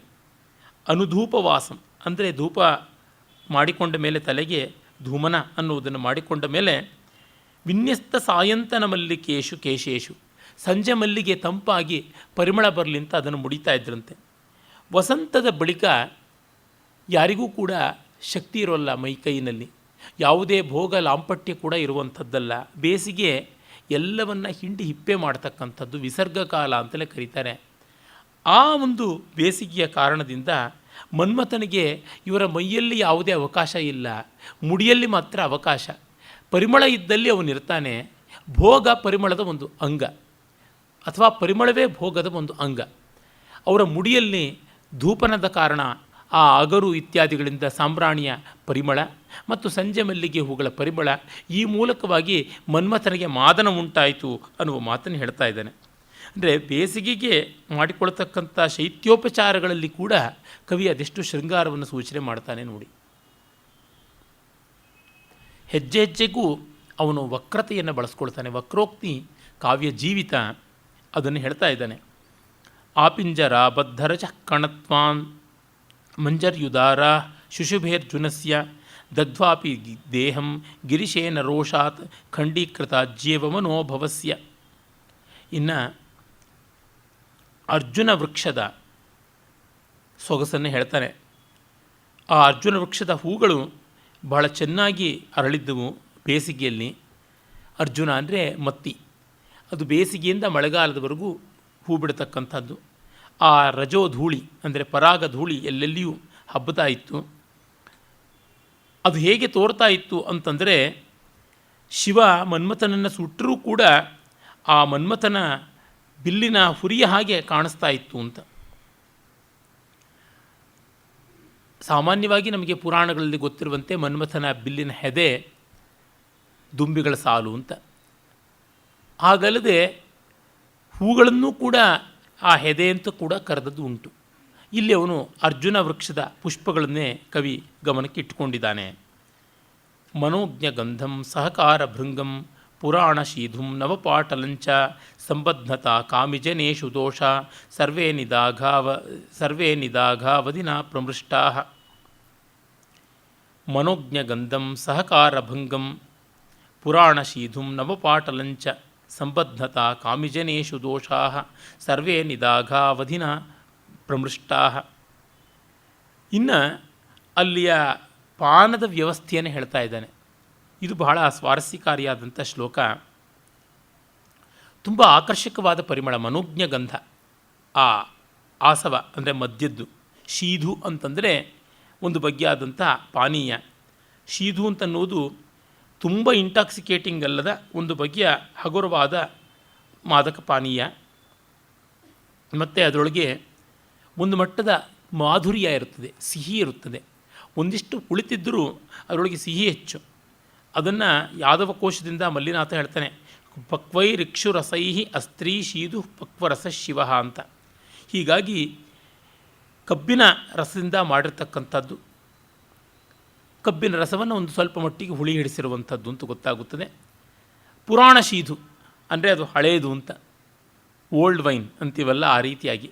ಸಹಕಾರ ಭಂಗಂ ಅಂತಂದರೆ ಮಾವಿನ ಚಿಗುರುಗಳಿಂದ ಮಿಶ್ರೀಕೃತವಾದದ್ದು. ಆ ಮೂಲಕವಾಗಿ ಒಂದು ಬಗೆಯ ಕಷಾಯ ರುಚಿ ಕೂಡ ಬಂದಿದೆ, ಒಂದು ಬಗೆಯ ಒಗರಿನ ರುಚಿ, ಆ ಪರಿಮಳ ಕೂಡ ಸೇರಿಕೊಂಡಿದೆ. ಆಮೇಲೆ ಪಾಟಲ ಪುಷ್ಪ ನವಪಾಟಲಾಯ, ಪಾಟಲ ಅಂದರೆ ಪಗಡೆ ಹೂಗಳ ಪರಿಮಳವನ್ನು ಕೂಡ ಅದಕ್ಕೆ ಸೇರಿಸಿದ್ದಾರೆ, ಅದು ಮಾದಕವಾದದ್ದು. ಹೀಗೆ ಇವು ಮೂರನ್ನು ಸೇರಿಸಿ, ಶೀಧುವನ್ನು, ಚೂತರಸವನ್ನು, ಪಾಟಲ ಪುಷ್ಪರಸವನ್ನು ಸೇರಿಸಿ ಮಾಡಿಕೊಂಡಂಥ ಒಂದು ಕಾಕ್ಟೈಲ್ ರೀತಿಯಾದದ್ದು. ಇದನ್ನು ಗ್ರೀಷ್ಮದಲ್ಲಿ ಅವರು ಪಾನೀಯವಾಗಿ ಮಾಡಿಕೊಂಡು ಕಾಮಿಜನಗಳಿಗೆ ಸರ್ವದೋಷಾಪಹಾರಿಯಾಗಿ ತೋರಿಕೊಳ್ತು ಅಂತ ಹೇಳ್ಬಿಟ್ಟು. ಅಂದರೆ ವಸಂತ ಋತುವಿನಲ್ಲಿ ಯಾವುದೆಲ್ಲ ಇವು ಮುಖ್ಯವಾಗಿ ಬೇಕಾಗುತ್ತವೆ ಅವು ಗ್ರೀಷ್ಮದಲ್ಲಿ ಬೇಕಾಗುವಂಥದ್ದಲ್ಲ. ಗ್ರೀಷ್ಮದಲ್ಲಿ ಇವು ಯಾವುದಕ್ಕೂ ಅವಕಾಶ ಇರುವುದಿಲ್ಲ. ಕೆಲವರು ಮಾಡಿಕೊಳ್ಳಬಲ್ಲರು, ಆದರೆ ಇಲ್ಲಿ ಹಾಗಾಗೋಲ್ಲ. ಅದನ್ನು ಕವಿ ಹೇಳ್ತಾ ಇದ್ದಾನೆ. ಜನಸ್ಯ ತಸ್ಮಿನ್ ಸಮಯೇ ವಿಗಾಢೆ ಬಭೂವತುರ್ದ್ರೌ ಸವಿಶೇಷ ಕಾಂತವು ತಾಪಾಪನೋದ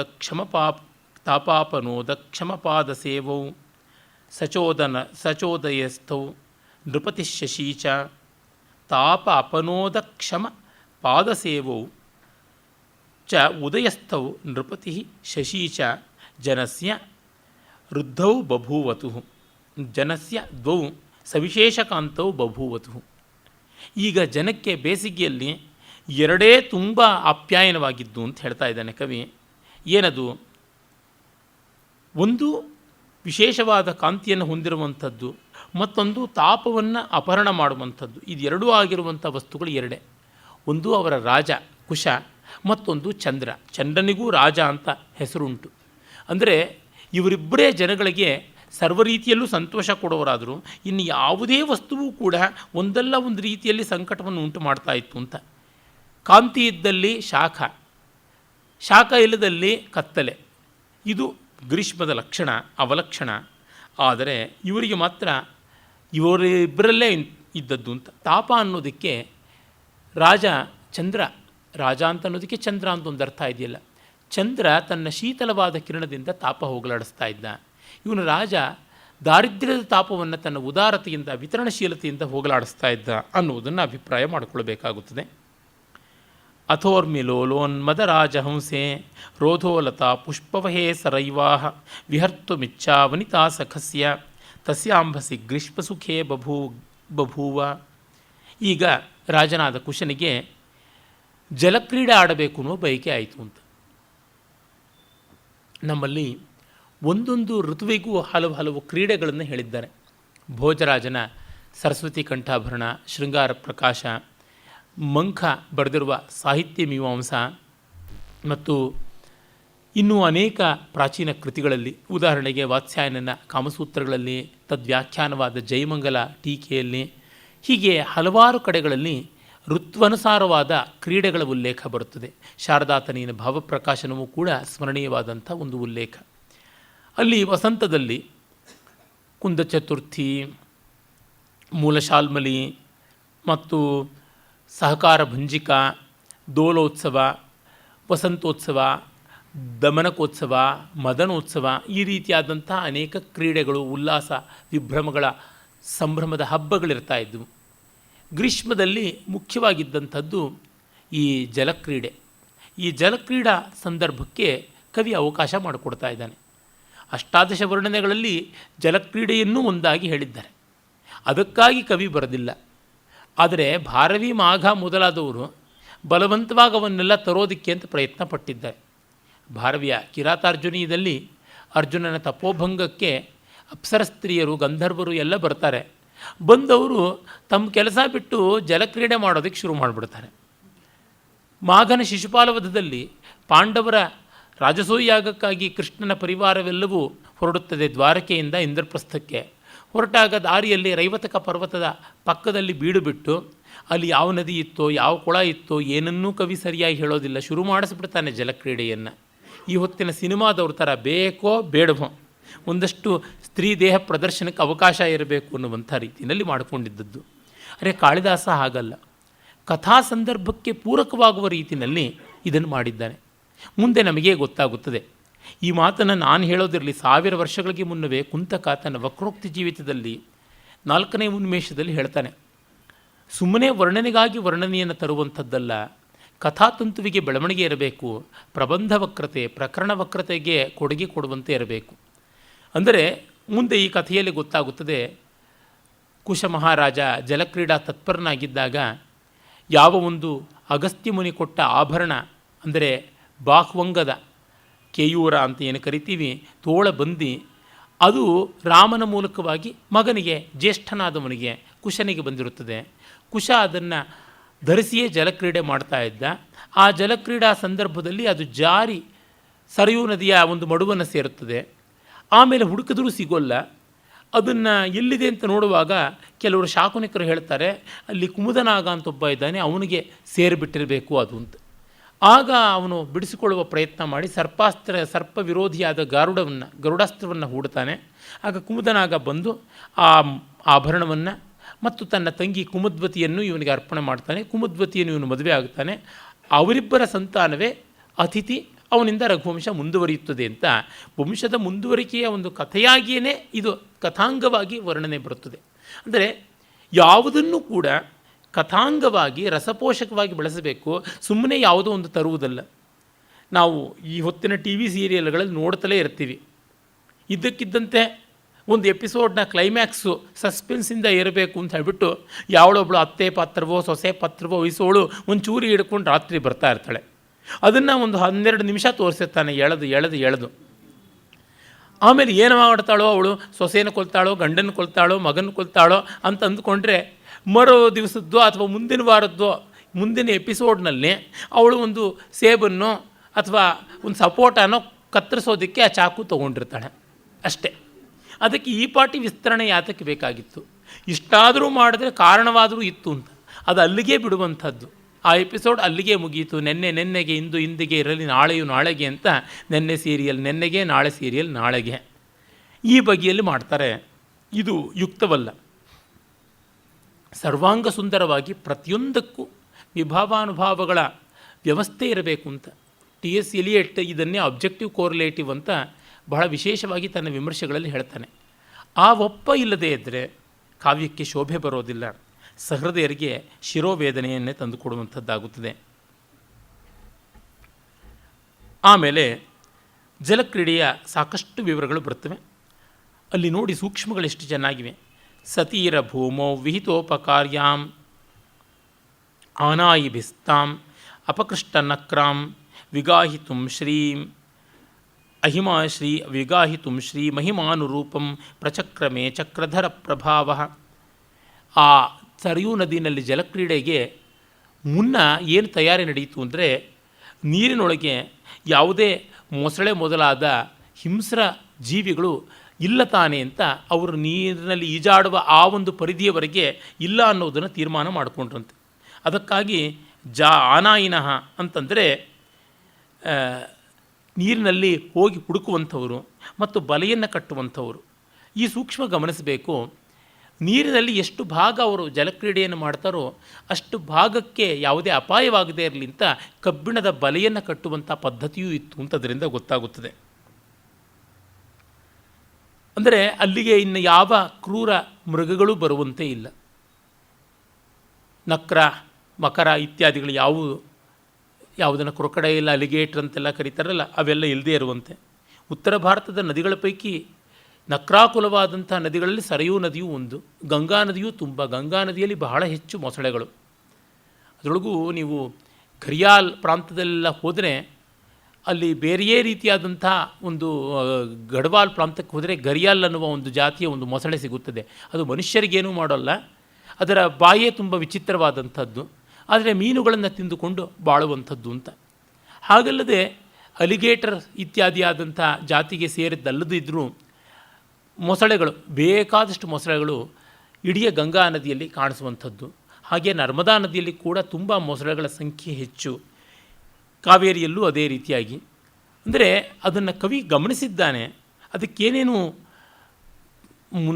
ಮುಂದಿನ ಒಂದು ಮುಂಜಾಗರೂಕತೆ ಕ್ರಮ ತೆಗೆದುಕೊಳ್ತಾ ಇದ್ರು ಅನ್ನೋದನ್ನು ಉಲ್ಲೇಖ ಮಾಡ್ತಾನೆ. ಇದು ಸಾಂಸ್ಕೃತಿಕ ಇತಿಹಾಸವನ್ನು ಪುನಃ ರಚನೆ ಮಾಡೋರಿಗೆ ತುಂಬ ಮುಖ್ಯವಾದಂಥ ಭಾಗಗಳು. ಆಮೇಲೆ ಉಪಕಾರ್ಯ ಅಂದರೆ ಪಟಕುಟೀರಗಳು, ಸ್ನಾನ ಮಾಡಿ ಬಟ್ಟೆ ಬದಲಾಯಿಸಿಕೊಳ್ಳೋದಕ್ಕೆ, ವಿಶ್ರಾಂತಿ ತೆಗೊಳ್ಳೋದಕ್ಕೆ ಎಲ್ಲ ವ್ಯವಸ್ಥೆಯನ್ನು ಕೂಡ ಮಾಡಿಕೊಂಡದ್ದಾಗಿದೆ. ಇಲ್ಲಿ ಒಂದು ಪ್ರಶ್ನೆ ಎತ್ತಬಹುದು, ರಾಜರುಗಳಿಗೆ ಇನ್ನೇನು ಬದುಕೇ ಇಲ್ವಾ, ಈ ರೀತಿಯಾಗಿ ಸುಖ ಪಡುವುದೇನಾ ಅಂತ. ಹಾಗಲ್ಲ, ಕೆಲವೊಂದು ಕಾಲ ಅವರಿಗೆ ಸುಖಕ್ಕೆ ಅಂತಲೇ ಮೀಸಲು ಯಾರಿಗೂ ಉಂಟು. ಕೌಟಿಲ್ಯ ಹೇಳ್ತಾನೆ, ಪ್ರಜಾನಾಂಹಿ ಸುಖೇ ಸುಖಂ ಅಂತ. ಪ್ರಜೆಗಳ ಸುಖದಲ್ಲಿಯೇ ರಾಜನ ಸುಖ. ನಾತ್ಮ ಸುಖಂ ಸುಖಂ ರಾಜ್ಞ ಪ್ರಜಾನಾಂಹಿ ಸುಖೇ ಸುಖಂ ಅಂತ. ಅದರ ಜೊತೆಗೆ ನಿಸ್ಸುಖ ಸ್ಯಾತ್ ಅನ್ನುವ ಮಾತನ್ನು ಹೇಳ್ತಾನೆ. ಒಂದಿಷ್ಟೂ ಸುಖವಿಲ್ಲದೆ ಬಾಳಬಾರದು, ಆಗ ಉದ್ಯೋಗದ ಬಗ್ಗೆನೇ ಜಿಹಾಸೆ ಬರುತ್ತದೆ ಅಂತ. ನಾವು ನೋಡ್ತೀವಲ್ಲ, ದೊಡ್ಡ ದೊಡ್ಡ ಎಕ್ಸಿಕ್ಯೂಟಿವ್ಸ್ಗೆ ಬಲವಂತವಾಗಿ ಒಂದಿಷ್ಟು ರಜಾ ಅಂತ ಕೊಟ್ಟು ಎಲ್ಲ ಸವಲತ್ತುಗಳನ್ನು ಕೊಟ್ಟು ಎಲ್ಲಿಯೋ ಒಂದು ಕಡೆಗೆ ಹಾಲಿಡೇ ಎಂಜಾಯ್ಮೆಂಟ್ ಅಂತ ಮಾಡಿಕೊಂಡು ಬನ್ನಿ ಅಂತ ಕಳಿಸಿಕೊಡುವಂಥದ್ದುಂಟು. ಯಾಕೆಂದರೆ ತನ್ಮೂಲಕ ಅವರಿಗೆ ಉದ್ಯೋಗದ ಕ್ರಿಯಾಶೀಲತೆ ಹೆಚ್ಚಾಗುತ್ತದೆ ಅಂತ. ಸುಖ ಲಾಲಸೆ ಇಲ್ಲದೇ ಇದ್ದರೂ ಸುಖ ಕೂಡ ಒಂದು ಮಟ್ಟಿಗೆ ಸಂಸ್ಕಾರಕಾರಿ ಎನ್ನುವುದನ್ನು ಗೊತ್ತೇ ಇದೆ ನಮಗೆ. ಆ ಕಾರಣದಿಂದ ಇದನ್ನು ಹಾಗೆ ಕಾಳಿದಾಸ ಗ್ರಹಿಸಿದ್ದಾನೆ. ಸಾತೀರ ಸೋಪಾನ ಪಥಾವತಾರಾದ್ ಅನ್ಯೋನ್ಯ ಕೇಯೂರ ವಿಘಟ್ಟನೀಭಿ ಸನೂಪುರ ಕ್ಷೋಭ ಪದಾಭಿರಾಸೀತ್ ಉದ್ವಿಗ್ನ ಹಂಸಾ ಸರಿದಂಗನಾಭಿ. ಇನ್ನು ಎಲ್ಲ ಸುಂದರಿಯರು ಬಂದರು ಜಲಕ್ರೀಡೆಗಾಗಿ. ಅವರು ತಮ್ಮ ತೋಳಬಂದಿಗಳ ಪರಸ್ಪರ ಘಟ್ಟನೆಯಿಂದ, ನೂಪುರದ ಶಬ್ದದಿಂದ ಅಲ್ಲಿದ್ದ ಹಂಸಗಳನ್ನೆಲ್ಲ ಉದ್ವಿಗ್ನಗೊಳಿಸುವಂತೆ ಆಯಿತು ಅಂತ ಹೇಳ್ತಾ ಇದ್ದಾನೆ. ಅಂದರೆ ನೋಡಿ, ನದಿಗೆ ರಾಜ ಬಂದರೆ ಎಷ್ಟು ಕೋಲಾಹಲ ಅಂತ. ನವರತ್ನ ರಾಮರಾಯರು ಅಂತ ದೊಡ್ಡ ಅಧಿಕಾರದಲ್ಲಿದ್ದ ಮಹನೀಯರಿದ್ದರು, ಪ್ರಜಾಹಿತವನ್ನು ಸಾಧಿಸಿದಂಥವರು, ಡಿ ವಿ ಜಿಯವರಿಗೆ ತುಂಬ ಆತ್ಮೀಯರಾಗಿದ್ದವರು, ಹಿರಿಯರಾಗಿದ್ದವರು. ಅವರು ತಮ್ಮ ಅಮಲ್ದಾರಿಕೆಯ ನೆನಪುಗಳು ಅಂತಲೇ ತುಂಬ ರಮಣೀಯವಾದ ಪುಸ್ತಕ ರೂಪದಲ್ಲಿ ಬರೆದಿದ್ದಾರೆ. ಕನ್ನಡದ ಓದಲೇಬೇಕಾದ ಪುಸ್ತಕಗಳಲ್ಲಿ ಅದು ಕೂಡ ಒಂದು.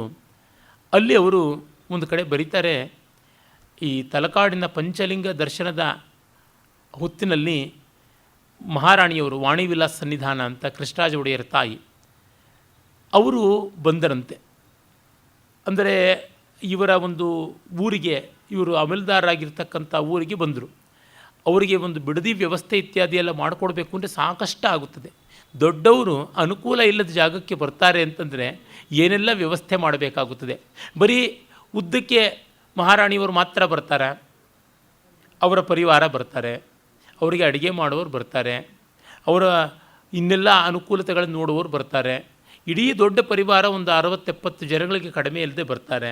ಬಂದ ಮೇಲೆ ಅವ್ರನ್ನ ನೋಡೋದಕ್ಕೆ ಅಂತ ಆಸುಪಾಸಿನ ಹಳ್ಳಿಗಳಿಂದ ಸಾಕಷ್ಟು ಜನ ಬರ್ತಾರೆ. ಅವರುಗಳಿಗೆಲ್ಲ ಊಟ ಆಗಬೇಕು. ಹಾಗೆಲ್ಲ ಓಡಾಟಕ್ಕೆ ಅನುಕೂಲ ಇಲ್ಲದ ಕಾರಣದಿಂದಾಗಿ ಯಾವಾಗಲೋ ಬಂದು ಯಾವಾಗಲೋ ಹೋಗೋದು, ಇದ್ದಷ್ಟು ದಿವಸ ಊಟ ಹಾಕಬೇಕು. ಅದಕ್ಕೆಲ್ಲ ಎಲ್ಲಿಂದ? ಮತ್ತು ಈಗಿರಂತೆ ಡೈರಿ ಅಂತೆಲ್ಲ ಬಂದುಬಿಟ್ಟು ಹಾಲು ತಕ್ಷಣ ಸಿಗೋದಿಲ್ಲ. ಅದಕ್ಕೆ ಹಾಲಿಗೆ ವ್ಯವಸ್ಥೆ ಮಾಡಿಕೊಳ್ಬೇಕು. ಕರುವೆ ಎಮ್ಮೆಗಳನ್ನು, ಹಸುಗಳನ್ನು ಇಟ್ಟುಕೊಳ್ಳಬೇಕಾಗುತ್ತದೆ. ಒಂದೇ ಎರಡೇ, ಮತ್ತು ಉರುವಲು, ಹೀಗೆ ಎಲ್ಲಕ್ಕೂ ಸಜ್ಜು ಮಾಡಿಕೊಳ್ಳಬೇಕು. ಹೀಗಾಗಿ ಆ ಒಂದು ಹೋಬಳಿಯೇ ಜಾಗೃತವಾಗಿ ನಿಂತುಕೊಳ್ಬೇಕಾಗುತ್ತದೆ. ಅಂದರೆ ಎಷ್ಟು ಕಷ್ಟ ಇರುತ್ತದೆ. ಆದರೆ ಪ್ರಜೆಗಳು ಪ್ರೀತಿಯಿಂದ ಮಾಡ್ತಾಯಿದ್ರು, ಅದನ್ನೂ ಅವ್ರು ಬರೀತಾರೆ. ಯಾಕೆಂದರೆ ಇದನ್ನೆಲ್ಲ ಒನ್ ಸೈಡೆಡ್ ಆಗಿ ನೋಡಿಬಿಟ್ಟು ಇವರು ಎಕ್ಸ್ಪ್ಲಾಯ್ಟೇ ಮಾಡ್ತಾಯಿದ್ರು ಅಂತ. ನಮ್ಮ ಈ ಹೊತ್ತಿನ ರಾಜಕಾರಣಿಗಳು, ಈ ಹೊತ್ತಿನ ದರ್ಬಾರ್ ಇದೆಯಲ್ಲ, ಅದಕ್ಕೆ ಹೋಲಿಕೆಯೇ ಇಲ್ಲ. ಯಾವ ರಾಜರುಗಳ ಎಷ್ಟು ಅನೈತಿಕವಾದ ದುರ್ವ್ಯವಹಾರ, ಲಾಂಪಟ್ಯ ಕೂಡ ಇವರು ಮುಂದೆ ಬಹಳ ಸಚ್ಚರಿತ್ರರಾಗಿ ಕಾಣಿಸ್ತಾರೆ. ಅಷ್ಟು ದೊಡ್ಡ ರೀತಿಯಲ್ಲಿ ಕಾಣಿಸ್ತಾರೆ. ಅವ್ರದ್ದು ಆ ಥರ ಇರಲಿಲ್ಲ. ಒಟ್ಟಿನಲ್ಲಿ ಆ ಎಲ್ಲ ವ್ಯವಸ್ಥೆಯ ಒಂದು ಕೋಲಾಹಲ ಇದೆಯಲ್ಲ, ಅದನ್ನು ಕವಿ ತುಂಬ ಚೆನ್ನಾಗಿ ಸೂಕ್ಷ್ಮವಾಗಿ ಸ್ಪರ್ಶ ಮಾಡಿದ್ದಾನೆ. ಪರಸ್ಪರಾಭ್ಯುಕ್ಷಣ ತತ್ಪರಾಣಾಂ ತಾಸಾಂ ನೃಪೋ ಮಜ್ಜನರಾಗದರ್ಶಿ ನೌಸಂಶ್ರಯ ಪಾರ್ಶ್ವಗತಾಂ ಕಿರಾತಿಂ ಉಪಾತ್ತ ಬಾಲವ್ಯಜನಾಂ ಬಭಾಷೆ. ಅವರೆಲ್ಲ ಜಲಕ್ರೀಡೆ ಆಡ್ತಾ ಇದ್ದರೆ ಇವನು ನೌಕೆಯಲ್ಲಿ ವಿಹಾರ ಮಾಡ್ತಾ ಇದ್ದ. ಮತ್ತು ಅರಮನೆಯ ಪರಿವಾರದಲ್ಲಿ ಇದ್ದ ಒಬ್ಬ ಬೇಡತಿ ಹುಡುಗಿ, ಅವಳು ಚಾಮರಗ್ರಾಹಿಣಿಯಾಗಿದ್ದಳು, ಅವಳನ್ನು ಕುರಿತು ಮಾತಾಡ್ತಾನೆ ಅಂತ. ಈ ಸಂದರ್ಭದಲ್ಲಿ ಇನ್ನೂ ಒಂದು ಹೇಳಬೇಕು. ಏನಂದರೆ, ನಮ್ಮಲ್ಲಿ ಎಲ್ಲ ಸಮುದಾಯದವರು, ಎಲ್ಲ ಜಾತಿಗಳವರು ಕೂಡ ಅರಮನೆಯ ಜೊತೆಗೆ, ದೊಡ್ಡ ದೊಡ್ಡವರ ಜೊತೆಗೆ ಆತ್ಮೀಯವಾದ ಸಂಬಂಧಗಳನ್ನು ಪರಿಚಾರಕ್ಕೆ, ಕೆಲಸದ ಬೇರೆ ಬೇರೆ ಹಂತಗಳಲ್ಲಿ ಇರ್ತಾ ಇದ್ದರು. ಈಗ ನಾವು ತಿಳ್ಕೊಂಡಂತೆ ಕಠೋರವಾಗಿ ಜಾತಿಯ ಕಟ್ಟುಪಾಡುಗಳು ಆ ಹೊತ್ತಿಗೆ ಇರಲಿಲ್ಲ. ಈಗ ಅಂದರೆ ಈಗ ಒಂದು 100 ವರ್ಷದ ಕೆಳಗೆ ಯಾವ ಥರ ಇತ್ತು. ಇವುಗಳು ವಿಶೇಷವಾಗಿ ಉಲ್ಬಣಿಸಿದ್ದು ಮುಸ್ಲಿಮರ ಆಕ್ರಮಣದಿಂದಲೇ ಅನ್ನುವುದು ಸಂದೇಹವೇ ಇಲ್ಲದಂತೆ ಗೊತ್ತಾಗುತ್ತದೆ. ಈ ಬಗ್ಗೆ ನಮ್ಮಲ್ಲಿ ಎಷ್ಟೋ ಜನಕ್ಕೆ ತಪ್ಪು ಕಲ್ಪನೆಗಳಿವೆ. ಅಂದರೆ ನಮ್ಮಲ್ಲಿ ತುಂಬ ಹಿಂದುಳಿದ ಜನಾಂಗ ಇದ್ದುಬಿಟ್ಟಿದ್ರು, ಅವ್ರನ್ನೆಲ್ಲರೂ ಒಂದಷ್ಟು ಜನ ಮೇಲ್ವರ್ಗದವರು ನೋರು ತುಳಿದು ಮೂಲೆ ಗುಂಪಾಗಿ ಮಾಡಿಬಿಟ್ಟಿದ್ರು ಅಂತ. ಒಂದು ಮಟ್ಟಕ್ಕೆ ಯಾವುದೇ ವ್ಯವಸ್ಥೆಯಲ್ಲೂ ಶೋಷಣೆ ಅನ್ನೋದಿತ್ತು, ಅಲ್ಲೂ ಇತ್ತು, ಅದು ಹೌದೇ. ಆದರೂ ಇವರು ಚಿತ್ರಿಸುವ ಪ್ರಮಾಣ ಇದೆಯಲ್ಲ, ಅದು ಅಸ್ಟ್ರಾನಾಮಿಕಲ್ ಫಿಗರ್ಸ್, ಆ ರೀತಿಯಾದದ್ದು ಅಲ್ಲ. ವಿಶೇಷವಾಗಿ ಮುಸಲ್ಮಾನರ ಆಕ್ರಮಣಕ್ಕೆ ಮುನ್ನ ಭಾರತದಲ್ಲಿದ್ದಂಥ ಸಮಾಜದ ಒಂದು ಮುಕ್ತತೆ ಆಮೇಲದಕ್ಕಿಂತ ತುಂಬ ಮಿಗಿಲಾದದ್ದಾಗಿತ್ತು, ಅನುಕೂಲಕಾರಿಯಾಗಿತ್ತು ಅಂತ ಗೊತ್ತಾಗುತ್ತದೆ. ಆಲ್ಬೆರೂನಿ ನಮಗೆಲ್ಲ ಗೊತ್ತಿರುವಂತೆ ತುಂಬ ಮೇಧಾವಿ ಆದವನು. ಮೊತ್ತ ಮೊದಲಿಗೆ ಒಬ್ಬ ಮುಸ್ಲಿಂ ಭಾರತದ ಬಗ್ಗೆ ಬರೆದಂಥ ದಾಖಲೆ ಅವನದೇನೆ. ಆಲ್ಬೆರೂನಿಸ್ ಇಂಡಿಯಾ ಅನ್ನುವ ಪುಸ್ತಕವೇ ಸಿಗುತ್ತದೆ. ಅವನು ಗಜ್ನಿ ಮಹಮ್ಮದನ ಜೊತೆಯಲ್ಲಿ ಭಾರತಕ್ಕೆ ದಂಡಯಾತ್ರೆ ಕಾಲದಲ್ಲಿ ಬಂದಿದ್ದ. ಸಾಕಷ್ಟು ವಿವರವಾಗಿ ಬರೆದಿದ್ದಾನೆ. ಅವನು ಸಂಸ್ಕೃತವನ್ನು ಅಭ್ಯಾಸ ಮಾಡಿದ್ದ. ಖಗೋಳಶಾಸ್ತ್ರ, ಗಣಿತ, ಸಾಹಿತ್ಯ ಇತ್ಯಾದಿಗಳಲ್ಲಿ ಪರಿಣತನೂ ಆಗಿದ್ದ ಅಂತ ಗೊತ್ತಾಗುತ್ತದೆ. ಅವನು ಸಾಕಷ್ಟು ವಿವರಗಳನ್ನು ಬರೆದಿದ್ದಾನೆ. ಅವನ ಪ್ರಕಾರವೇ ಭಾರತದಲ್ಲಿ ತುಂಬ ಜಾತಿಗಳ ಸಂಕೀರ್ಣತೆ ಇರಲಿಲ್ಲ ಅನ್ನುವಂತೆ ಗೊತ್ತಾಗುತ್ತದೆ. ಆಮೇಲೆ ಇವರೆಲ್ಲ ಉದ್ಯೋಗಕ್ಕಾಗಿ ವಿಭಿನ್ನವಾದ ವಿಭಾಗಗಳಾಗಿದ್ದರೆ ಹೊರತುನುವೆ ತುಂಬ ಭಯಂಕರವಾದ ಮೇಲು ಕೀಳುಗಳಾಗಲಿ, ಒಬ್ಬರನ್ನೊಬ್ಬರು ಬಡಿದುಕೊಂಡು ತಿನ್ನುವುದಾಗಲಿ ಕೆಟ್ಟ ಪ್ರಮಾಣದಲ್ಲಿ ಇರಲಿಲ್ಲ ಅಂತ ಗೊತ್ತಾಗುತ್ತದೆ. ನಿಜ, ಊರು ಅಂದರೆ ಹೊಲಗೇರಿ ಅಂತ ಒಂದಷ್ಟು ಕೆಟ್ಟವರು ಇದ್ದೇ ಇರ್ತಾರೆ. ಅರೆ, ಈ ಥರದ್ದಲ್ಲ. ಈ ಬಗ್ಗೆ ಕೆ.ಎಸ್. ಲಾಲ್ ಅವರು ಆ ಒಂದು ಮಧ್ಯಕಾಲೀನ ಭಾರತದಲ್ಲಿದ್ದಂಥ ವ್ಯವಸ್ಥೆ ಇಂಥದ್ದು ಅನ್ನೋದ್ರ ಬಗ್ಗೆನೇ ತುಂಬ ಒಳ್ಳೆಯ ಒಂದು ಪುಸ್ತಕವನ್ನೇ ಬರೆದಿದ್ದಾರೆ, growth of scheduled tribes and cost in medieval India ಅಂತ. ಈಚೆಗೆ 8 ಪುಸ್ತಕಗಳು ರಾಷ್ಟ್ರೋತ್ಥಾನದ ವತಿಯಿಂದ, ಸಾಹಿತ್ಯ ಸಿಂಧು ವತಿಯಿಂದ ಬಿಡುಗಡೆ ಆಯಿತು. ಭೈರಪ್ಪನವರು ಈ ಕೆಲಸವನ್ನು ಹೇಳಿ ಮಾಡಿಸಿದರು. ವಾಯ್ಸ್ ಆಫ್ ಇಂಡಿಯಾದ ಪಬ್ಲಿಕೇಷನಿಂದ ಕೆಲವನ್ನ ಆಯ್ಕೆ ಮಾಡಿಕೊಂಡು ಮಾಡಿಸಿದ್ದು. ಕೆ.ಎಸ್. ಲಾಲ್ ಅವರು ಬರೆದಂಥ ಈ ಪುಸ್ತಕದ ಕನ್ನಡ ಅನುವಾದ ನನ್ನ ಕಣ್ಣು ಮುಂದೆ ಇದೆ. ವಸಂತ ನಾಯಕ್ ಅನ್ನುವಂಥವರು ಬರೆದಿರುವಂಥದ್ದು ಈ ಅನುವಾದವನ್ನು. ಅಲ್ಲಿ ಅವರು ತುಂಬ ಚೆನ್ನಾಗಿ ತೋರ್ಪಡಿಸ್ತಾರೆ. ಕೆ.ಎಸ್. ಲಾಲ್ ಇತಿಹಾಸದ ಸಂಶೋಧನೆಯಲ್ಲಿ ದೊಡ್ಡ ಹೆಸರು. ಅವರು ಹೇಳ್ತಾರೆ, ಈ ರೀತಿಯಾದ ದೌರ್ಜನ್ಯಗಳೆಲ್ಲನೂ ಉತ್ಪ್ರೇಕ್ಷಿತವಾದ ಅತಿರಂಜಿತವಾದ ಪ್ರಮಾಣದಲ್ಲಿ ಬಂದದ್ದು. ಈ ಹೊತ್ತು ಆದಿವಾಸಿಗಳು ಹಿಂದೂಗಳೇ ಅಲ್ಲ ಅಂತ ಹೀಗೆಲ್ಲ ಮಾಡ್ತಾ ಇರ್ತಕ್ಕಂಥದ್ದು ಬ್ರಿಟಿಷರಿಂದ ಈಚೆಗೆ ಬಂದಂಥ ತಂತ್ರ. ವಸ್ತುತಃ ಮುಸ್ಲಿಮರ ದೌರ್ಜನ್ಯಕ್ಕೆ ತಾಳಲಾಗದೆ ದೂರ ಹೋದಂತಹ ನಗರದಲ್ಲಿ, ಗ್ರಾಮದಲ್ಲಿ ಇದ್ದವರೇ ಇವರು ಆಟವಿಕರಾದದ್ದು ಅಂತ. ಆ ಥರ ತುಂಬ ದೊಡ್ಡ ಅಧ್ಯಯನ ಮಾಡಿದ ದೊಡ್ಡ ಪಟ್ಟಿಯನ್ನೇ ಅವರು ಕೊಟ್ಟಿದ್ದಾರೆ. ನಮಗೆ ಗೊತ್ತಾಗುತ್ತದೆ ಎಷ್ಟೋ ಜನ ಊರು ಬಿಟ್ಟು ಕಾಡಿಗೆ ಹೋದದ್ದು ಅಂತ. ರಾಣಾ ಪ್ರತಾಪನ ವಂಶಸ್ಥರಿಂದ ಮೊದಲುಗೊಂಡು ಬೇಕಾದಷ್ಟು ಜನ ಸಿಗ್ತಾರೆ ಅಂತ ಗೊತ್ತಾಗುತ್ತದೆ.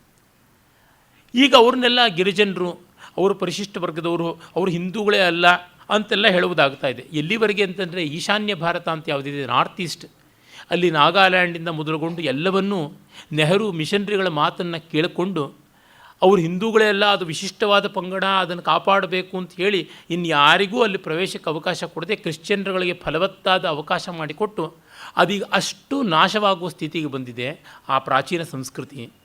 ಅದು ಹಿಂದೂ ಸಂಸ್ಕೃತಿಯೇ ಹೌದು. ಜೊತೆಗೆ ಇನ್ನೂ ಒಂದು ಗಾಯಕ್ಕೆ ಬೊಕ್ಕೆ ಎದ್ದಂತೆ, ಗಾಯಕ್ಕೆ ಮೆಣಸಿನ ಪುಡಿ ಹಾಕಿದಂತೆ ಅವರೆಲ್ಲ ಭಾರತೀಯತೆಯ ವಿರುದ್ಧವಾಗಿ, ಭಾರತದ ಒಕ್ಕೂಟದ ವ್ಯವಸ್ಥೆಯ ವಿರುದ್ಧವಾಗಿ, ಇಂಟೆಗ್ರಿಟಿ ಆಫ್ ನ್ಯಾಷನಲ್ ಇಂಟ್ರೆಸ್ಟ್ ಅಂತ ಏನಿದೆ ಅದೆಲ್ಲಕ್ಕೂ ಕುಠಾರಪ್ರಾಯವಾಗುವಂತೆ ದೇಶದ್ರೋಹಿಗಳಾಗಿದ್ದಾರೆ. ಹತ್ತ ಕಡೆ ಚೈನಾ ಜೊತೆಗೆ ಅವರು ಕೈ ಮಿಲಾಯಿಸಿಕೊಂಡಿರುವಂಥದ್ದೆಲ್ಲ ಗೊತ್ತಾಗ್ತಾ ಇದೆ.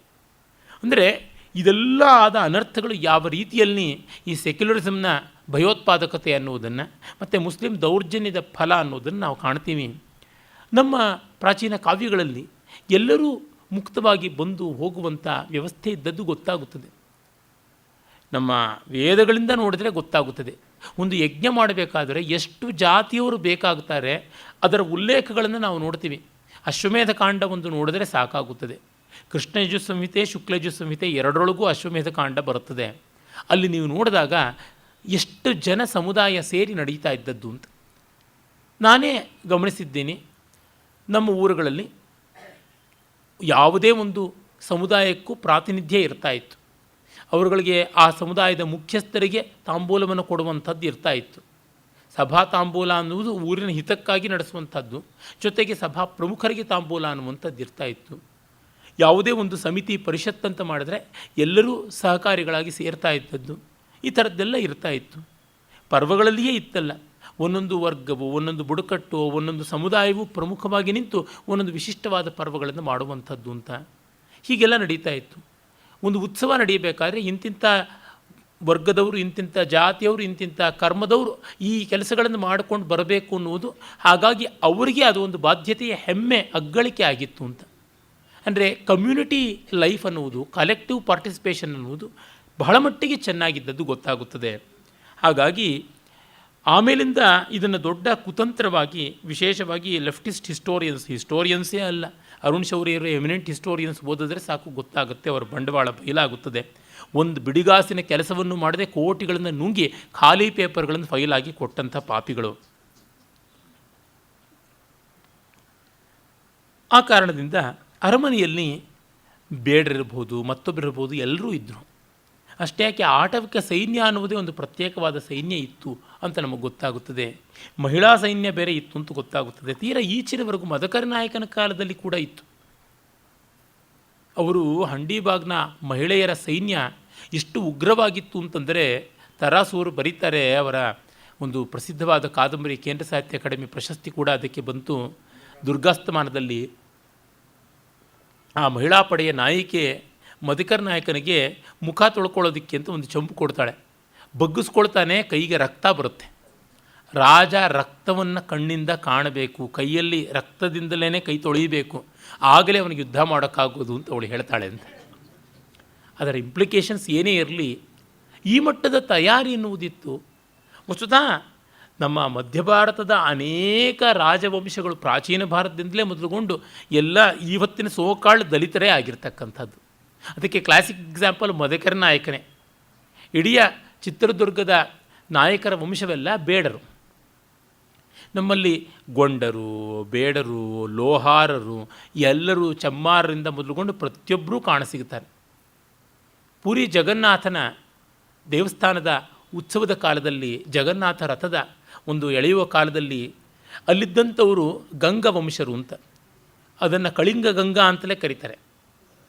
ಅವರು ದೇವಸ್ಥಾನದ ಮುಂದೆ ರಥ ಬರುವಾಗ ಕಸ ಗುಡಿಸ್ತಕ್ಕಂಥ ಕೆಲಸ ಮಾಡ್ತಾ ಇದ್ದವರು.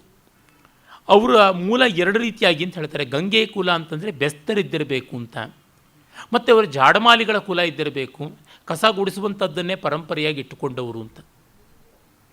ಅವರು ರಾಜರುಗಳಾಗಿದ್ದರು.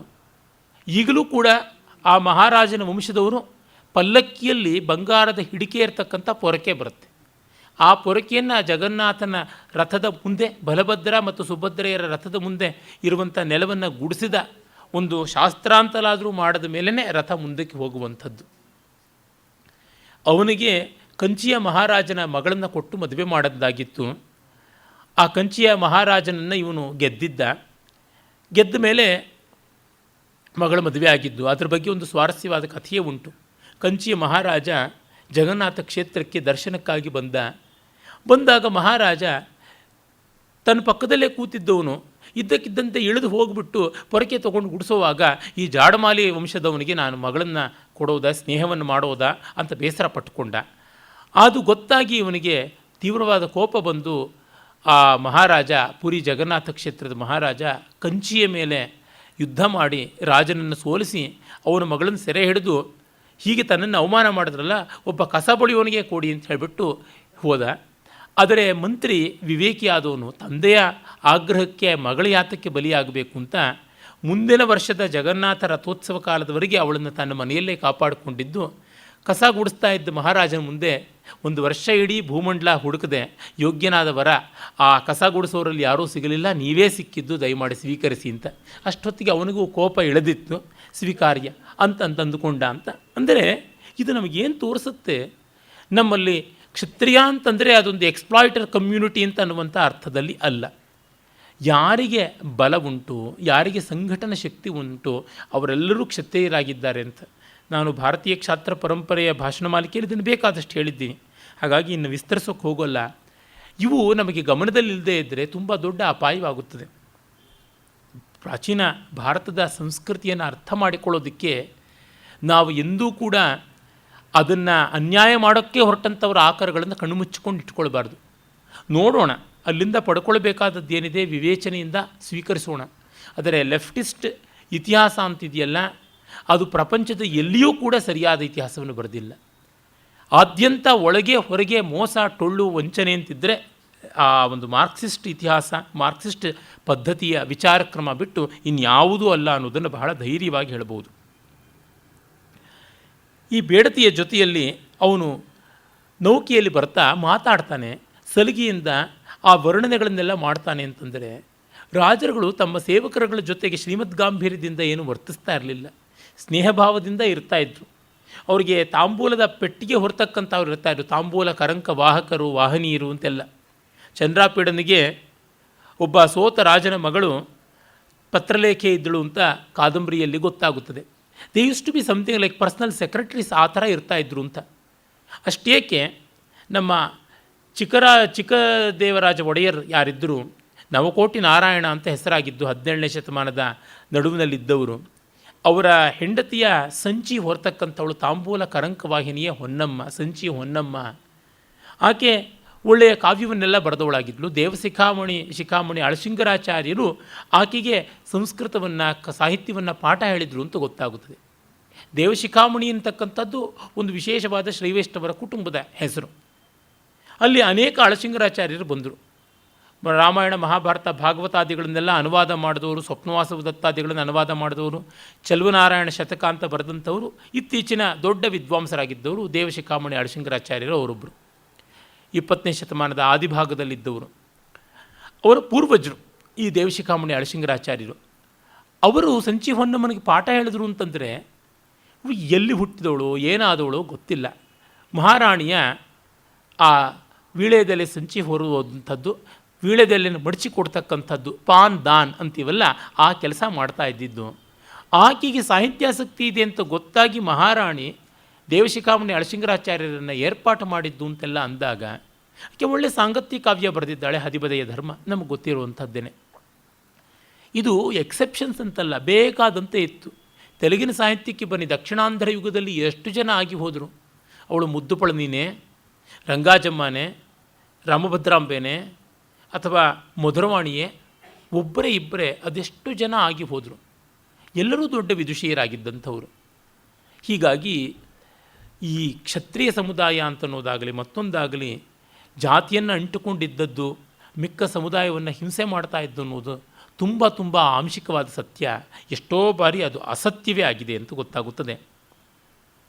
ಅವನು ಹೇಳ್ತಾ ಇದ್ದಾನೆ ಕುಶ, ಪಶ್ಯಾವರೋಧೈ ಶತಶೋ ಮದೀಯೈ ವಿಗಾಹ್ಯಮಾನೋ ಗಲಿತಾಂಗರಾಗೈ ಸಂಧ್ಯೋದಯ ಸಾಭ್ರೈವೈಷ ವರ್ಣಂ ಪುಷ್ಯತ್ಯನೇಕಂ ಸರಿಯು ಪ್ರವಾಹ.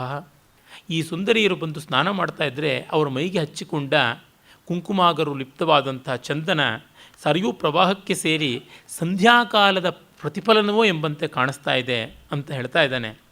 ಆ ಮಟ್ಟಕ್ಕೆ ನೀರು ಬಣ್ಣ ಬದಲಾಯಿಸ್ತಕ್ಕಂಥದ್ದು.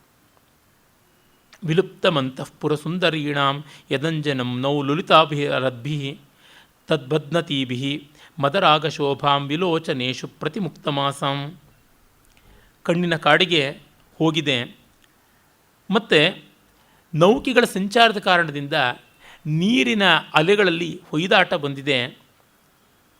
ಅವರು ಕಣ್ಣಿನ ಅಲಂಕಾರವನ್ನು ಈಗ ತಳೆಯದೇ ಇದ್ದರೂ ಕೂಡ ಆ ಕಣ್ಣಿನಲ್ಲಿ ಅನುರಾಗ ಮಾತ್ರ ಬೇಕಾದಂತೆ ಇದೆ ಅಂತ. ಅಲಂಕಾರಗಳು ಹೋದರೂ ಸಹಜವಾದ ಲಾವಣ್ಯ ಅಂತ ಹೊಂದಿರುತ್ತದೆ, ಅಂತರಂಗದ ಸದ್ಭಾವ ಅಂತ ಹೊಂದಿರುತ್ತೆ. ಅದು ಎಲ್ಲಿಲ್ಲದ ಶೋಭೆ ತಂದು ಕೊಡುತ್ತದೆ ಎನ್ನುವಂಥದ್ದು ಕವಿಯ ಅಭಿಪ್ರಾಯ. ಅಮೀಶಿರೀಶ ಪ್ರಸವಾವತಂಸಾ ಪ್ರಭ್ರಂಶಿನೋ ವಾರಿ ವಿಹಾರಿಣೀನಾಂ ಪಾರಿಪ್ಲವ ಸ್ರೋತಸಿ ನಿಮ್ನಗಾಯಾ ಶೈವಾಲಲೋಲಾಂಶ್ಚಲಯಂತಿ ಮೀನಂ. ಅವರು ಬೇಸಿಗೆಯ ಪುಷ್ಪವಾದ ಶಿರೀಷ, ನಾನು ಮೊದಲೇ ಹೇಳಿದಂತೆ ಅದನ್ನು ಕರ್ಣಾಭರಣ ಮಾಡಿಕೊಂಡಿದ್ದಾರೆ. ಈಗ ಸ್ನಾನ ಕಾಲದಲ್ಲಿ ಅವು ಕಿವಿಯ ಮೇಲಿಂದ ಜಾರಿ ನೀರಿನಲ್ಲಿ ಸೇರಿ ಹೋಗ್ತಾ ಇವೆ. ಆ ಮೀನುಗಳು ಅಲ್ಲಿದ್ದ ಹಾವಸೆಗಳ ನಡುವೆ ಓಡಾಡ್ತಾ ಇವೆಯಲ್ಲ, ಅವುಗಳನ್ನು ಗಲಿಬಿಲಿಗೊಳಿಸ್ತಾ ಇದ್ದವು ಅಂತ ಹೇಳಿಬಿಟ್ಟಿದ್ದನು. ಆಸಾಂ ಜಲ ಸ್ಫಾಲನ ತತ್ಪರಾಣ ಮುಕ್ತಾಫಲ ಸ್ಪರ್ಧಿಷು ಶೀಕರೇಶು ಪಯೋಧರೋತ್ಸರ್ಪಿಷು ಶೀರ್ಯಮಾಣ ಸಂಲಕ್ಷ್ಯತೆ ನಚ್ಛಿದುರೋಪಿಹಾರ. ಜಲಕ್ರೀಡೆಯ ರಭಸದಲ್ಲಿ ತೆಳುವಾದ ನೂಲಿಗೆ ಪೋಣಿಸಲ್ಪಟ್ಟ ಮುತ್ತಿನ ಮಾಲಿಕೆಗಳು ಕಡಿದು ತುಂಡಾಗಿ ಆ ಮುತ್ತುಗಳು ಚೆಲ್ಲಾಪಿಲ್ಲಿ ಆಗೋದು, ಇವರು ಪರಸ್ಪರ ಎರಚಿಕೊಳ್ತಾ ಇರ್ತಕ್ಕಂಥ ನೀರಿನ ಸೀರ್ಪನಿಗಳಿವೆಯಲ್ಲ ಅವುಗಳು ಮುತ್ತಿನಂತೆ ವರ್ತಿಸ್ತಾ ಇವೆ, ಗೊತ್ತಾಗ್ತಾ ಇಲ್ಲ. ಈ ಹಾರ ಕಿತ್ತೋದದ್ದು, ಆ ಮುತ್ತುಗಳು ಚೆಲ್ಲಾಪಿಲ್ಲಿ ಆದದ್ದು ಗೊತ್ತಾಗದೇ ಇರುವಂತೆ ನೀರಿನ ತುಂತುರುಗಳು ಪರಸ್ಪರ ಎರಚಿಕೊಳ್ಳುವುದರೊಳಗೆ ಸೊಗಸನ್ನು ಕಾಣ್ತಾ ಇದ್ದರು. ಆಮೇಲೆ ಹೇಳ್ತಾನೆ ಕವಿ, ತೀರಸ್ಥಲಿ ವಾಹಿಬಿರುತ್ಕಲಾಪೈ ಪ್ರಸ್ನಿಗ್ಧ ಕೈಕೈರಭಿನಂದ್ಯಮಾನಂ ಶ್ರೋತ್ರೇಷು ಸಮ್ಮೂರ್ಛತಿ ರಕ್ತಮಾಸಾಂ ಗೀತಾನುಗಂ ವಾರಿ ಮೃದಂಗವಾದ್ಯಂ. ಇನ್ನು ಹತ್ತಿರದಲ್ಲಿಯೇ ನವಿಲುಗಳಿವೆ, ಅವುಗಳು ಓಡಾಡ್ತಾ ಗರಿ ಕೆದರ್ತಾ ಇವೆ. ಯಾಕೆ ಅಂತಂದರೆ ವಾರಿ ಮೃದಂಗವಾದ್ಯ ಬರ್ತಾ ಇದೆ. ಅವರು ಜಲಕ್ರೀಡಾ ಕಾಲದಲ್ಲಿ ಹಾಡ್ತಾ ಇದ್ದಾರೆ, ಮತ್ತು ನೀರಿನ ಮೇಲೆ ಅವರು ಕೈ ತಟ್ತಾ ಇದ್ದರೆ ಅದೊಂದು ರೀತಿ ಜಲಮೃದಂಗದ ನಾದವನ್ನು ಉಂಟು ಮಾಡ್ತಾ ಇದೆ. ಆ ಕಾರಣದಿಂದ ನವಿಲುಗಳು ಮೃದಂಗನಾದವೋ ಎಂಬಂತೆ ಭಾವಿಸಿ ಕುಣಿಯೋದಕ್ಕೆ ಸಜ್ಜಾಗಿವೆ ಅಂತ.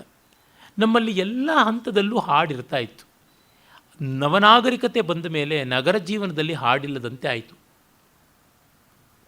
ಗ್ರಾಮ ಜೀವನದಲ್ಲಿ ಬದುಕಿನ ಜೊತೆಗೆ ಅವಿನಾಭಾವವಾಗಿ ಹಾಡಿತ್ತು. ಈಗ ಯಾಕೆ ಹಾಡಿಲ್ಲ ಅಂದರೆ ನಮ್ಮ ಬದುಕಿನ ಸ್ಪೀಡ್ ಹೆಚ್ಚಾಗ್ತಾ ಇದೆ. ಮಾತಿನ ವೇಗಕ್ಕಿಂತ ಹಾಡಿನ ವೇಗ ಎಂದೂ ವಿಳಂಬ. ಆ ಮಾತ್ರಕ್ಕೆ ಬಂದರೆ ಬದುಕಿನ ವೇಗಕ್ಕಿಂತ ಕಲೆಯ ವೇಗ ಸ್ವಲ್ಪ ಕಡಿಮೆ. ನೀವು ಹೇಳ್ಬೋದು, ಒಂದು ಜೀವನದ ಘಟನೆಗಳನ್ನೆಲ್ಲ ಸಿನಿಮಾದಲ್ಲಿ 3 ಗಂಟೆಯಲ್ಲಿ ತೋರಿಸ್ತಾರಲ್ಲ ಅಂತ. ಆದರೆ ಎಷ್ಟು ಆಯ್ದುಕೊಂಡಿರ್ತಾರೆ ನೋಡಿ, ಕೆಲವೇ ಘಟ್ಟಗಳನ್ನು ಆಯ್ದುಕೊಂಡು ವಿಸ್ತರಿಸಿರ್ತಾರೆ. ಅಂದರೆ it is selective appreciation, selective arrangement ಆಗಿರುವಂಥದ್ದು. ಮತ್ತು ಕಲಾಸ್ವಾದಕ್ಕೆ ನ್ಯಾಚುರಲ್ಲಾಗಿಯೇ ನಮ್ಮ ದೇಹದ ವೇಗ ಕಡಿಮೆ ಆಗಬೇಕು. ಒಂದು ಒಳ್ಳೆಯ ಸಂಗೀತವನ್ನು ಕೇಳುವಾಗ, ಒಂದು ನೃತ್ಯವನ್ನು ನೋಡುವಾಗ, ಒಂದು ಕಾವ್ಯವನ್ನು ಓದುವಾಗ ನಮ್ಮ ಎದೆ ಬಡಿತ ಕಡಿಮೆ ಆಗುತ್ತದೆ, ರಕ್ತ ಪ್ರಸರಣದ ವೇಗ ಕಡಿಮೆ ಆಗುತ್ತದೆ. ಆದರೆ ಅದು ಒಳ್ಳೆಯ ಕಲೆ. ಹೆಚ್ಚಾದರೆ ಅದು ಒಳ್ಳೆಯ ಕಲೆ ಅಲ್ಲ. ಏಕೆಂದರೆ ವಿಶ್ರಾಂತಿಯೇ ಕಲೆಯ ಸರ್ವಸ್ವ ಅಂತ ನಮ್ಮಲ್ಲಿ ಹೇಳ್ತೀವಿ. ತ್ರೈಲೋಕ್ಯಸ್ಯ ಸರ್ವಸ್ಯ ವಿಶ್ರಾಂತಿ ಜನನಂ ನಾಟ್ಯಮೇತದ್ ಭವಿಷ್ಯತಿ ಅಂತ ಭರತ ನಾಟ್ಯಶಾಸ್ತ್ರದಲ್ಲಿ ಹೇಳಿದ್ದು. ಶ್ರಾಂತಿಯನ್ನು ವಿಗಲಿತಾ ಶ್ರಾಂತಿ ಯಸ್ಮಿನ್ ವಿಶ್ರಾಂತಿ ಅಂತ, ಎಲ್ಲಿ ಶ್ರಾಂತಿ ಬಳಲಿಕ್ಕೆ ಹೋಗುತ್ತದೆಯೋ ಅದು ಅಂತ. ಆಲ್ಫಾರಿದಮ್ ಸ್ಟೇಟ್ ಅಂತ ಸೈಕಾಲಜಿನವರು ಹೇಳ್ತಾರೆ. ಇದನ್ನು ಮನಸ್ಸಿಗೆ ಒಂದು ನೆಮ್ಮದಿಯ ಸ್ಥಾನ ಅಂತ ಉಂಟು ಅಂತ. ಆರೋಗ್ಯಶಾಸ್ತ್ರವಂತೂ ಹೇಳುತ್ತದೆ, ಪ್ರತಿದಿನವೂ ಈ ನಾಡಿ ಮಿಡಿತವನ್ನು ಯಾರು ಕಡಿಮೆ ಮಾಡಿಕೊಳ್ತಾರೆ, ಹೃದಯದ ಬಡಿತವನ್ನು ಯಾರು ಕಡಿಮೆ ಮಾಡಿಕೊಳ್ತಾರೆ, 50-60ರ ಮಟ್ಟಕ್ಕೆ ತಂದಿಟ್ಕೊಳ್ತಾರೆ ನಾಡಿ ಮಿಡಿತವನ್ನು, ಅವರಿಗೆ ಆರೋಗ್ಯ ತುಂಬ ಚೆನ್ನಾಗಿರುತ್ತದೆ ಅಂತ. ಉದ್ವಿಗ್ನತೆ ಬಂದಂತೆ ಹೃದಯದ ಮೇಲೆ ಭಾರ ಹೆಚ್ಚಾಗುತ್ತದೆ, ರಕ್ತನಾಳಗಳ ಮೇಲೆ ಭಾರ ಒತ್ತಡ ಹೆಚ್ಚಾಗುತ್ತದೆ. ಇದೆಲ್ಲ ಗೊತ್ತಿದೆ. ಈ ಕಾರಣದಿಂದಾಗಿ ನೋಡಿದಾಗ ಸಂಗೀತ ತಾಂತ್ರಿಕತೆ ಹೆಚ್ಚಾದಂತೆ ಕಡಿಮೆ ಆಗ್ತಾ ಬಂತು. ಟೆಕ್ನಾಲಜಿ ಜಾಸ್ತಿ ಆಗ್ತಾ ಇದ್ದಂತೆ ಸಂಗೀತ ಕಡಿಮೆ ಆಗುತ್ತದೆ. ಮಿಕ್ಸಿ ಆನ್ ಮಾಡಿದಾಗ ಯಾವ ಹಾಡು ಹಾಡ್ಕೊಳ್ಳೋದಕ್ಕೆ ಸಾಧ್ಯವಾಗುತ್ತದೆ? ಕಷ್ಟ. ನಾನದು ಪ್ರಯತ್ನ ಪಟ್ಟಿದ್ದೀನಿ, ಆ ಮಿಕ್ಸಿ ಶ್ರುತಿಗೆ ಹಾಡ್ಕೊಳ್ಳೋ ಪ್ರಯತ್ನ ಪಟ್ಟಿದ್ದೀನಿ. ಆದರೆ 1-2 ನಿಮಿಷದಲ್ಲಿ ಮುಗಿದೋಗ್ಬಿಡುತ್ತೆ. ತನ್ಮಯತ್ವ ಬರುವಂಥದ್ದು ಕಷ್ಟ. ಅದೇ ರೀತಿ ನಾವು ಇನ್ಯಾವುದಾದ್ರೂ ಯಾಂತ್ರಿಕವಾದ ಕೆಲಸಕ್ಕೆ ತೊಡಗಿದಾಗ ಕಷ್ಟ ಆಗುತ್ತದೆ. ನನ್ನ ಅನುಭವವನ್ನೇ ಹೇಳುವುದಾದರೆ ತಿಳಿಸ್ತೀನಿ. ಬಸ್ನಲ್ಲಿ, ಆಟೋದಲ್ಲಿ, ಕಾರಲ್ಲಿ ಅಂತೆಲ್ಲ ಓಡಾಡುವಾಗ ಓದಬಲ್ಲೆನೇ ಹೊರತು ಕ್ರಿಯಾತ್ಮಕವಾಗಿ ಆಲೋಚನೆ ಮಾಡೋಕ್ಕಾಗೋಲ್ಲ. Creative thinking is rather difficult for me. ಯಾರಾದರೂ ಕ್ರಿಯೇಟಿವ್ ಥಿಂಕರ್ಸ್ ಬರೆದಿರೋದನ್ನು, ಶಾಸ್ತ್ರವೋ ಕಾವ್ಯವನ್ನು ಓದಿಕೊಳ್ಳಬಲ್ಲೆ.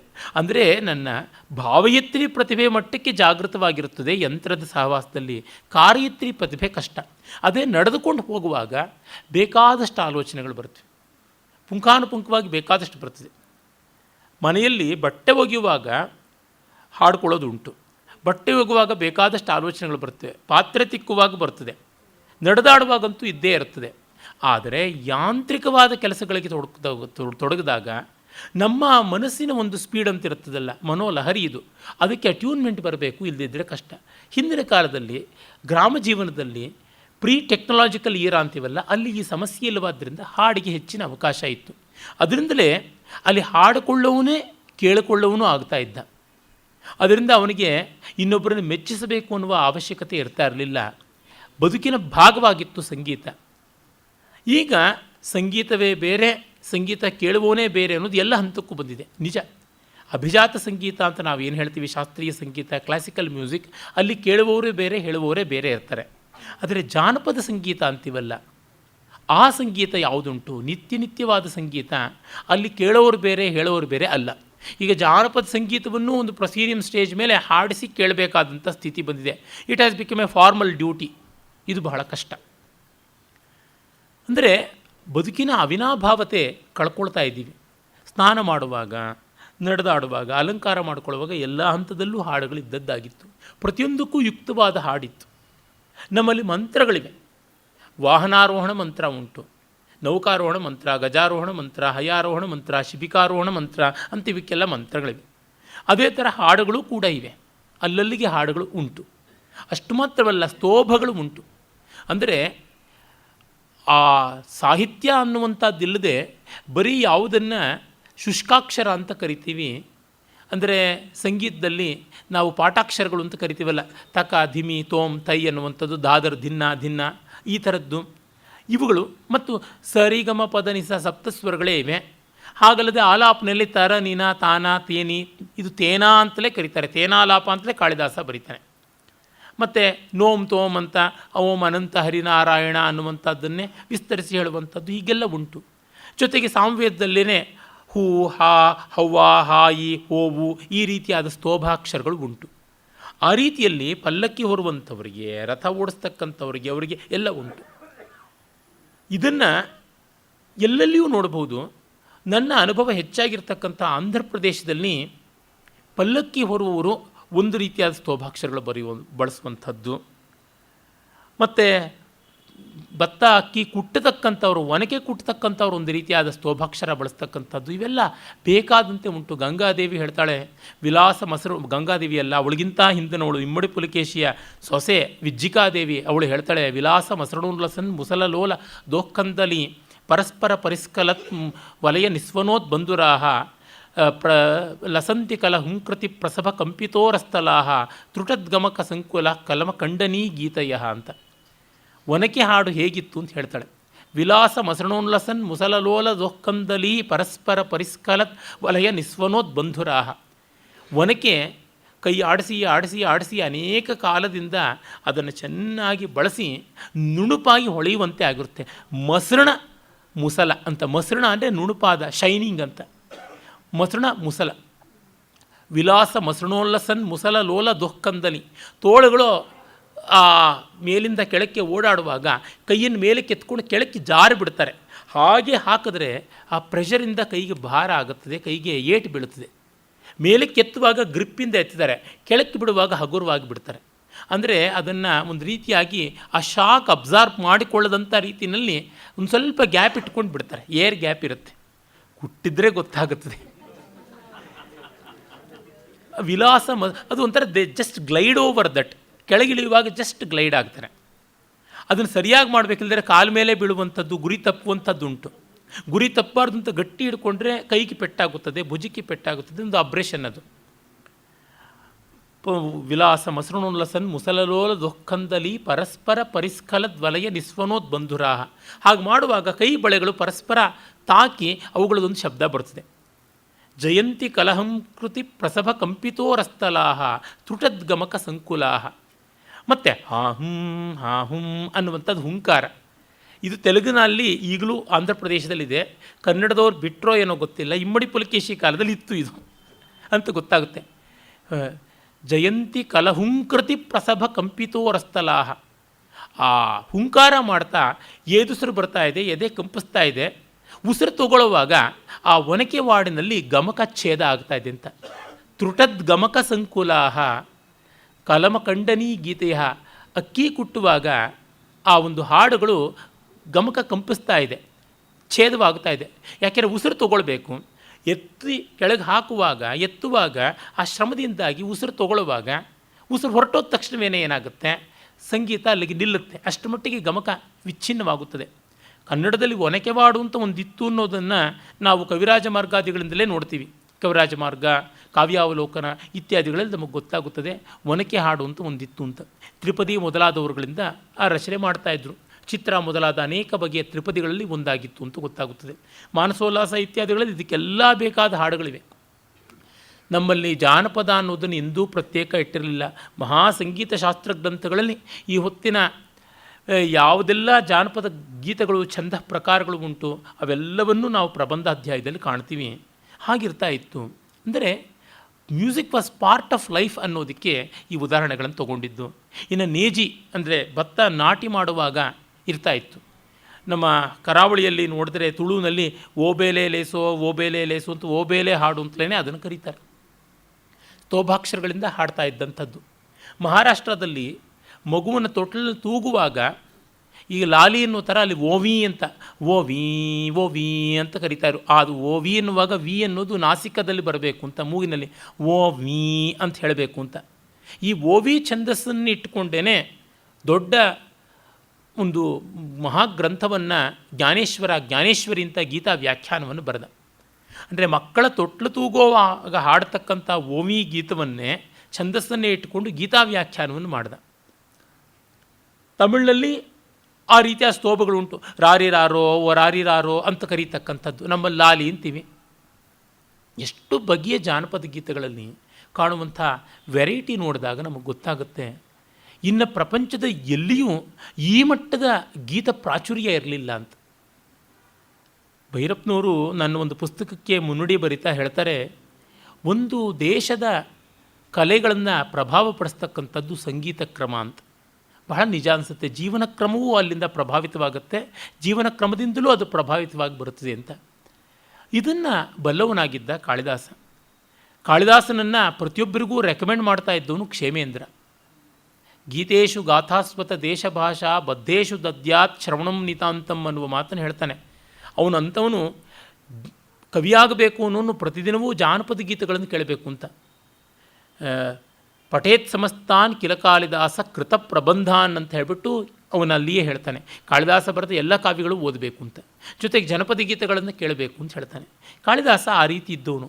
ಇವನು ಎಲ್ಲಿ ಮಟ್ಟಕ್ಕೆ ಹೋದವನು ಅಂತಂದರೆ, ಪಾರ್ವತಿ ಪರಮೇಶ್ವರರ ಮದುವೆ ಆದಾಗ ಸರಸ್ವತಿಗೆ ವಧೂವರರು ನಮಸ್ಕಾರ ಮಾಡಿದ್ರೆ ಶಿವನಿಗೆ ಆಗಿ ಅವಳು ಒಂದು ವೇದ ಮಂತ್ರವನ್ನು ತ್ರೈಸ್ವರದಿಂದ ಹಾಡಿ ಆಶೀರ್ವಾದ ಮಾಡಿ ಪಾರ್ವತಿಗೆ ಅವಳು ಜಾನಪದ ಗೀತವನ್ನು ಪ್ರಾಕೃತದಲ್ಲಿ ಹೇಳಿ ಆಶೀರ್ವಾದ ಮಾಡಿದ್ಲು ಅಂತ.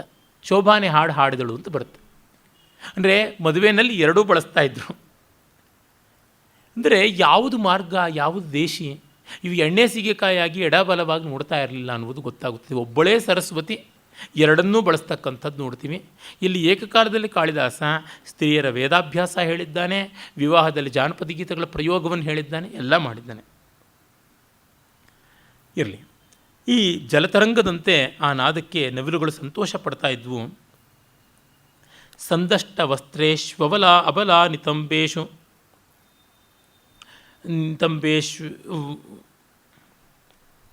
ಅಬಲ ನಿತಂಬೇಶ್ವಿಂದು ಪ್ರಕಾಶಾಂತರಿತೋಡು ತುಲ್ಯಾ ಅಮಿ ಜಲಾಪೂರಿತ ಸೂತ್ರ ಮಾರ್ಗ ಮೌನಂ ಭಜಂತೆ ರಶನಾ ಕಲಾಪಾ.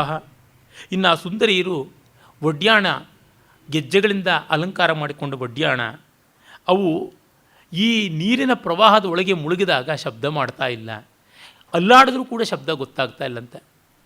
ಕೆ ಎಸ್ ನರಸಿಂಹಸ್ವಾಮಿಯವರು ಹೇಳ್ತಾರಲ್ಲ, ನವವಧು ಗಂಡನ ಮನೆಗೆ ಬಂದರೆ ನೀರೊಳಗಿನ ವೀಣೆ ಮಿಡಿದಂತೆ ಅಂತ ಅವಳ ಧ್ವನಿ ಕೇಳಿಸ್ತಾ ಇರಲಿಲ್ಲ, ತುಂಬ ಮಂದವಾಗಿಬಿಟ್ಟಿತ್ತು ಅಂತ. ತವರನ್ನು ಬಿಟ್ಟು ಬಂದಿದ್ದಾಳೆ, ಗಂಡನ ಮನೆಯವರು ಎಲ್ಲ ಹೊಂದಿಕೆ ಆಗಿಲ್ಲ, ಹೊಂದಿಕೆ ಮಾಡಿಕೊಳ್ಳಬೇಕು, ಹಾಗಾಗಿ ನೀರಿನೊಳಗಣ ವೀಣೆ ಮಿಡಿದ ಹಾಗೆ ಅಂತ ತುಂಬ ಸುಂದರವಾದ ಹೋಲಿಕೆ ಕೊಡ್ತಾರೆ.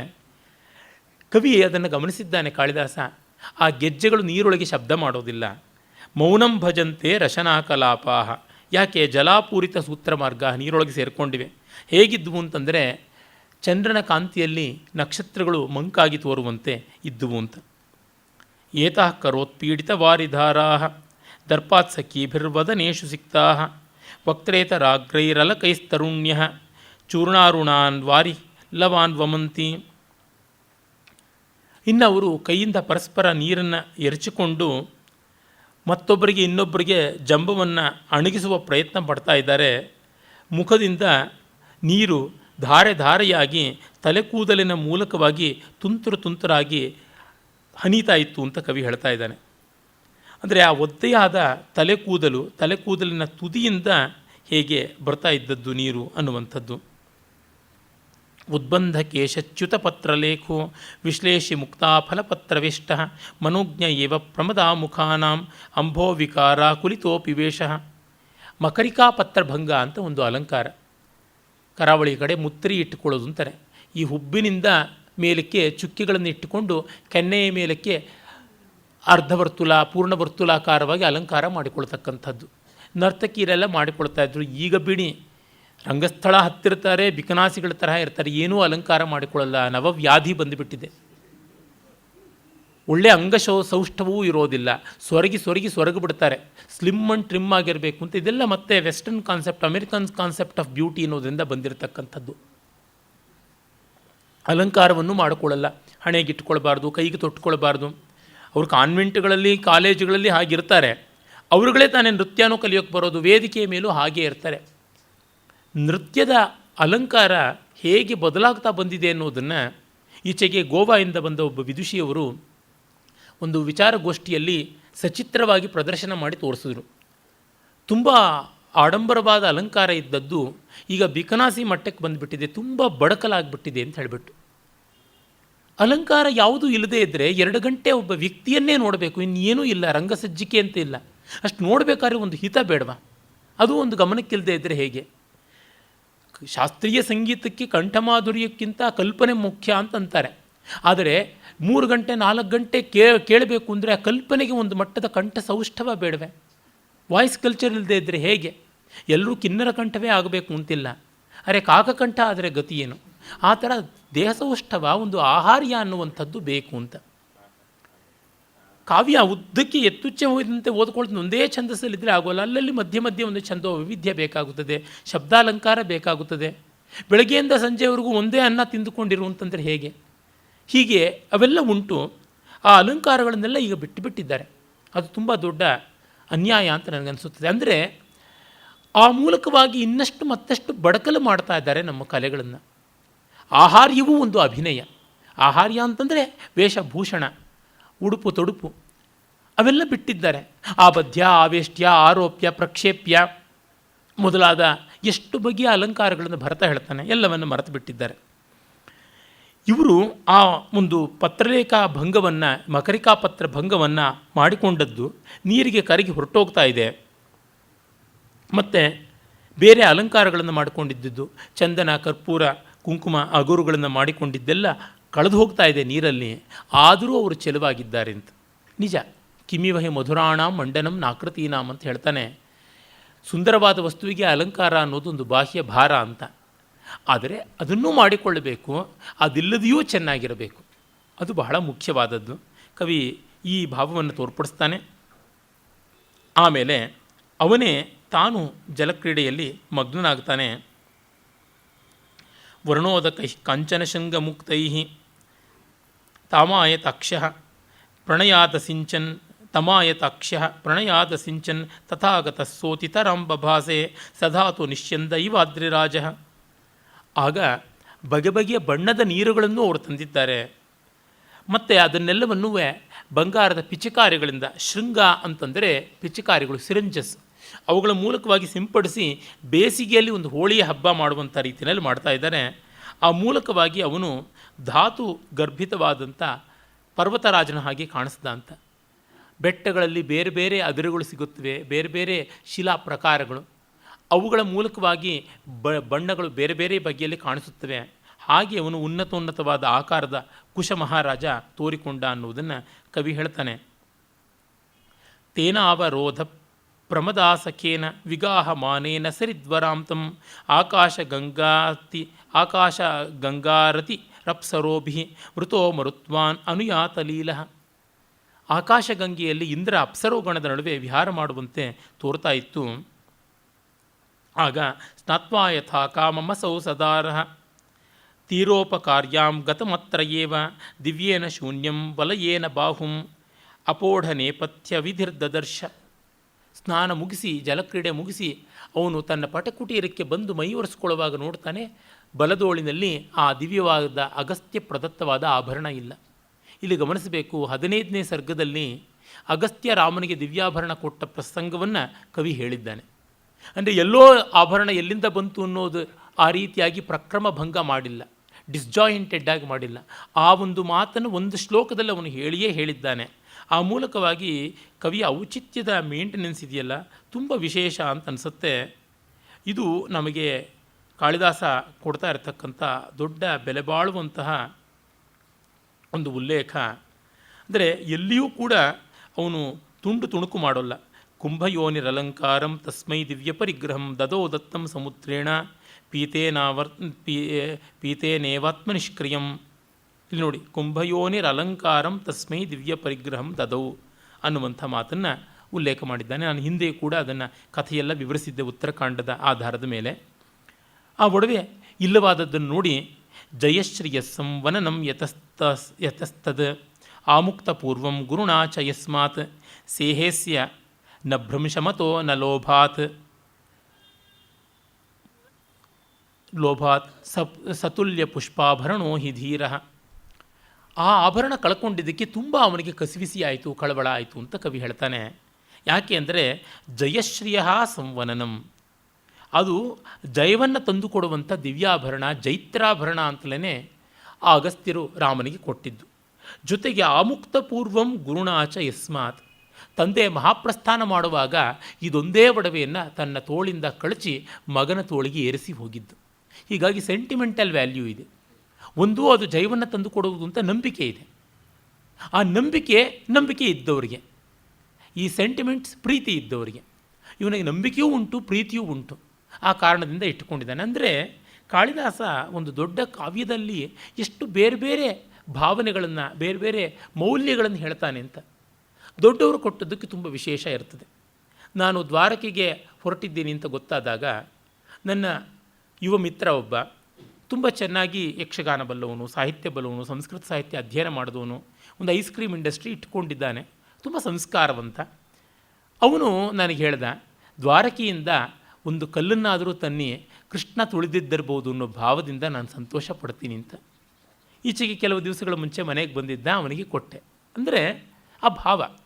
ನಾನು ಯಾವುದೇ ಆ ಥರ ಕ್ಷೇತ್ರಗಳಿಗೆ ಹೋದಾಗ ಒಂದು ಕಲ್ಲೋ ಮಣ್ಣೋ ಯಾವುದೋ ಒಂದು ತೊಗೊಂಡು ಬರ್ತೀನಿ.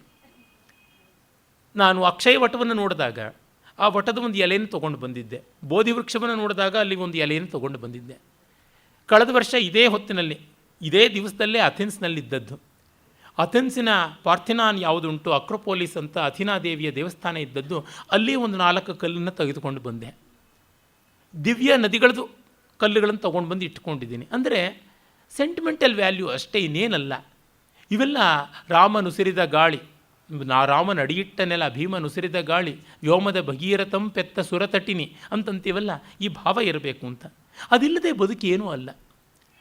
ಹಾಗೆ ನಮ್ಮ ಪೂರ್ವಿಕರ ವಸ್ತುಗಳನ್ನು ನಾವು ಬಳಸ್ತಾ ಇದ್ದೀವಿ, ಅದನ್ನು ಉಳಿಸಿಕೊಂಡಿದ್ದೀವಿ ಅನ್ನೋದ್ರೊಳಗೆ ಒಂದು ಸೊಗಸು ಉಂಟು. ಅದನ್ನು ಕಾಪಾಡಿಕೊಳ್ಳಬೇಕು ಅನ್ನುವಂಥದ್ದು.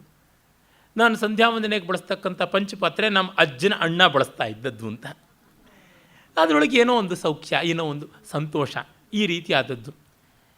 ನನ್ನ ತಾಯಿ ಅಡುಗೆಗೆ ಬಳಸ್ತಾ ಇದ್ದಂಥ ಪಾತ್ರೆಗಳು ಕೆಲವನ್ನು ಈಗ ಬಳಸ್ತಾ ಇಲ್ಲ, ನಮ್ಮ ತಾಯಿಯ ತಾಯಿ ಬಳಸ್ತಾ ಇದ್ರಂತೆ, ಅದನ್ನು ಈಗಲೂ ಇಟ್ಟಿದ್ದೀನಿ. ಅಂದರೆ ಅದರಿಂದ ಏನು ಉಪಯೋಗ ಅಂತಿಲ್ವಾದರೂ ಭಾವ ಮಾತ್ರದ ಉಪಯೋಗ ಅಷ್ಟೇ, ಇನ್ಯಾವುದೂ ಇಲ್ಲ. ಇಂಥದ್ದು ನಮಗೆ ಬೇಕು. ಅದೇ ಕೆಲವೊಮ್ಮೆ ಮನಸ್ಸು ಮುರಿದಾಗ ಆ ವಸ್ತು ಬೇಡ ಅಂತಲೂ ಅನಿಸುತ್ತೆ, ಅದನ್ನೂ ಕವಿ ಹೇಳ್ತಾನೆ. ಕಾಳಿದಾಸ ದೊಡ್ಡವನಾಗಿದ್ದಕ್ಕೆ ಕಾರಣ ಒಂದೊಂದು ವಸ್ತುವಿನ ಬಹುಮುಖಿಯಾದ ಮೌಲ್ಯಗಳನ್ನು ಕುರಿತು ನಾವು ಆಲೋಚನೆ ಮಾಡುವಂತೆ ಮಾಡ್ತಾನೆ. ನೋಡಿ, ಶಾಕುಂತಲದಲ್ಲಿ ಕಟ್ಟ ಕಡೆಗೆ ಸಪ್ತಮಾಂಕದಲ್ಲಿ ಉಂಗುರವನ್ನು ಶಕುಂತಲೆ ದುಷ್ಯಂತನ ಮೂಲಕ ಪಡ್ಕೊಂಡಿದ್ದನ್ನು ಕಳ್ಕೊಂಡಿರ್ತಾಳಲ್ಲ, ಅದು ದುಷ್ಯಂತನ ಕೈಗೂ ಬಂದಿತ್ತಲ್ಲ, 6ನೇ ಅಂಕದಲ್ಲಿಯೇ ಪ್ರವೇಶಕದಲ್ಲಿ ಸಿಗುತ್ತದೆ. ಅದನ್ನು ಅವನು ಮತ್ತೆ ಅವಳಿಗೆ ಕೊಡ್ತಾನೆ, ಇದು ನಿನ್ನ ಬೆರಳನ್ನು ಮತ್ತೆ ಅಲಂಕರಿಸಲಿ ಅಂತ. ಇಲ್ಲ, ನನಗೆ ಬೇಡ, ಬೇಕಾದ ಕಾಲದಲ್ಲಿ ಅದು ನನಗೆ ಮೋಸ ಮಾಡ್ತು ಅಂತಂತಾಳೆ. ಅಂದರೆ ಹರ್ ಸೆಂಟಿಮೆಂಟ್ಸ್ ವರ್ ಹರ್ಟ್, ಆ ಕಾರಣದಿಂದ ಬೇಡ. ಅದೇ ಏನಾದರೂ ಆ ಉಂಗುರವನ್ನು ನೋಡೋಕ್ಕೆ ಆಗಿದ್ದಿದ್ದರೆ, ಶಚೀತೀರ್ಥದಲ್ಲಿ ಅದು ಕಳೆದು ಹೋಗದೇ ಇದ್ದಿದ್ದರೆ ಅದರ ಬಗ್ಗೆ ಶಕುಂತಲೆಗೆ ತುಂಬ ಸೆಂಟಿಮೆಂಟ್ಸ್ ಬರ್ತಾ ಇತ್ತು, ಎಂದೂ ಕಳೆಯದಂತೆ ಕಾಪಾಡ್ಕೋತಾ ಇದ್ದಳು. ಈ ಥರದ್ದು ಎಷ್ಟೊಂದೆಲ್ಲ ಉಂಟು. ಈ ಭಾವನೆಗಳು ಬದುಕು ದೊಡ್ಡದು ಮಾಡ್ತಕ್ಕಂಥದ್ದು. ಅದಕ್ಕೆ ಹೇಳ್ತಾನೆ, ಸೇಹೇಸ್ಯನ ಭ್ರಂಶಂ ಅತಃ, ಆ ಕಾರಣದಿಂದ ಅವನು ಸಹಿಸಲಿಲ್ಲ. ನ ಲೋಭಾತ್, ಅದರ ಬೆಲೆ ಫೇಸ್ ವ್ಯಾಲ್ಯೂ ಅಲ್ಲ, ಅದರ ಭಾವಮೌಲ್ಯ ಬಹಳ ಮುಖ್ಯ, ಭವಮೌಲ್ಯ ಅಲ್ಲ. ತುಲ್ಯ ಪುಷ್ಪಾಭರಣ ಇದ್ದೀರಾ, ಒಂದು ಹೂವಿನ ಆಭರಣ ಕಳೆದೋಯ್ತು ಅಂತ ಅಂದ್ಕೋತಾ ಇದ್ದ, ಅದೇನೋ ದೊಡ್ಡದಲ್ಲ. ಹೂವು ನಾಳೆ ದಿವಸ ಬಾಡೋದ್ರೆ ನಮಗೇನು ಬೇಜಾರಾಗೋಲ್ಲ. ಇವತ್ತು ಹಸನಾದ ಮಲ್ಲಿಗೆ ಹಾರ ನಮಗೆ ಜಾರಿ ಬಿದ್ದರೆ ಬೇಸರ ಆಗ್ಬೋದು, ಆದರೆ ನಾಳೆ ಒಣಗಿ ಹೋಗ್ತಕ್ಕಂಥದ್ದು ಅನ್ನೋ ಅರಿವಿರೋದ್ರಿಂದ ನಮಗೇನು ಬೇಸರ ಅಂತ ಅನಿಸೋದಿಲ್ಲ. ಈ ದೃಷ್ಟಿಯಿಂದ ನೋಡಿದಾಗ ಕವಿಯ ಸೃಷ್ಟಿಯ ಸ್ವಾರಸ್ಯ ಎಷ್ಟು ಬಹುಮುಖಿಯಾದದ್ದು ಅಂತ. ಯಾಕೆಂದರೆ ಇವನ್ನೆಲ್ಲವನ್ನೂ ದುರ್ವ್ಯಾಖ್ಯಾನ ಮಾಡೋರು ಇರ್ತಾರೆ. ತುಂಬ ಜಿಪುಣ ಆಗಿದ್ದ ಕುಶ ಒಂದು ಒಡವೆ ಹೋಗಿದ್ದಕ್ಕೆ ಸರ್ಪ ಸಂತತಿಯ ಮೇಲೆ ದೌರ್ಜನ್ಯ ಮಾಡಿಬಿಟ್ಟ ಅನ್ನುವಂಥದ್ದೆಲ್ಲ ಬಾಯಿಗೆ ಬಂದಂತೆ ಹೇಳ್ತಾರೆ. ಇದನ್ನು ಎಷ್ಟಕ್ಕೂ ಎಕ್ಸ್ಟೆಂಡ್ ಮಾಡಬಲ್ಲವರು. ಆಮೇಲೆ ತತಸ್ಸಮ ಜ್ಞಾಪಯದಾಶು ಸರ್ವಾನ್ ಆನಾಯಿನಸ್ತದ್ವಿಚಯೇ ನದೀಷ್ಣಾನ್. ನದೀಷ್ಣ ಅನ್ನುವ ಶಬ್ದವನ್ನು ಬಳಸಿದ್ದಾನೆ. ತುಂಬ ಇಷ್ಣುಚ್ ಪ್ರತ್ಯಯವನ್ನು ಬಳಸಿರ್ತಕ್ಕಂಥದ್ದು. ಅಂದರೆ ನದಿಯಲ್ಲಿ ಚೆನ್ನಾಗಿ ಓಡಾಡಬಲ್ಲವರು ಯಾರಿದ್ದಾರೆ ಅವರು ನದೀಷ್ಣರು. ಆನಾಯಿಗಳನ್ನು ಕಳಿಸ್ತಾನೆ, ಅಂದರೆ ನೀರಿನಲ್ಲಿ ಓಡಾಡಿ ಎಲ್ಲವನ್ನು ಹುಡುಕಬಲ್ಲಂಥವರು ಜಾಲಕರು. ಅವರು ಯಾರಿಗೂ ಕೂಡ ವಂದ್ಯಶ್ರಮಾಸ್ತೆ ಸರಯೋಂ ವಿಗಾಹ್ಯ ತಮೂಚುರಂಲಾನ ಮುಖಪ್ರಸಾದ.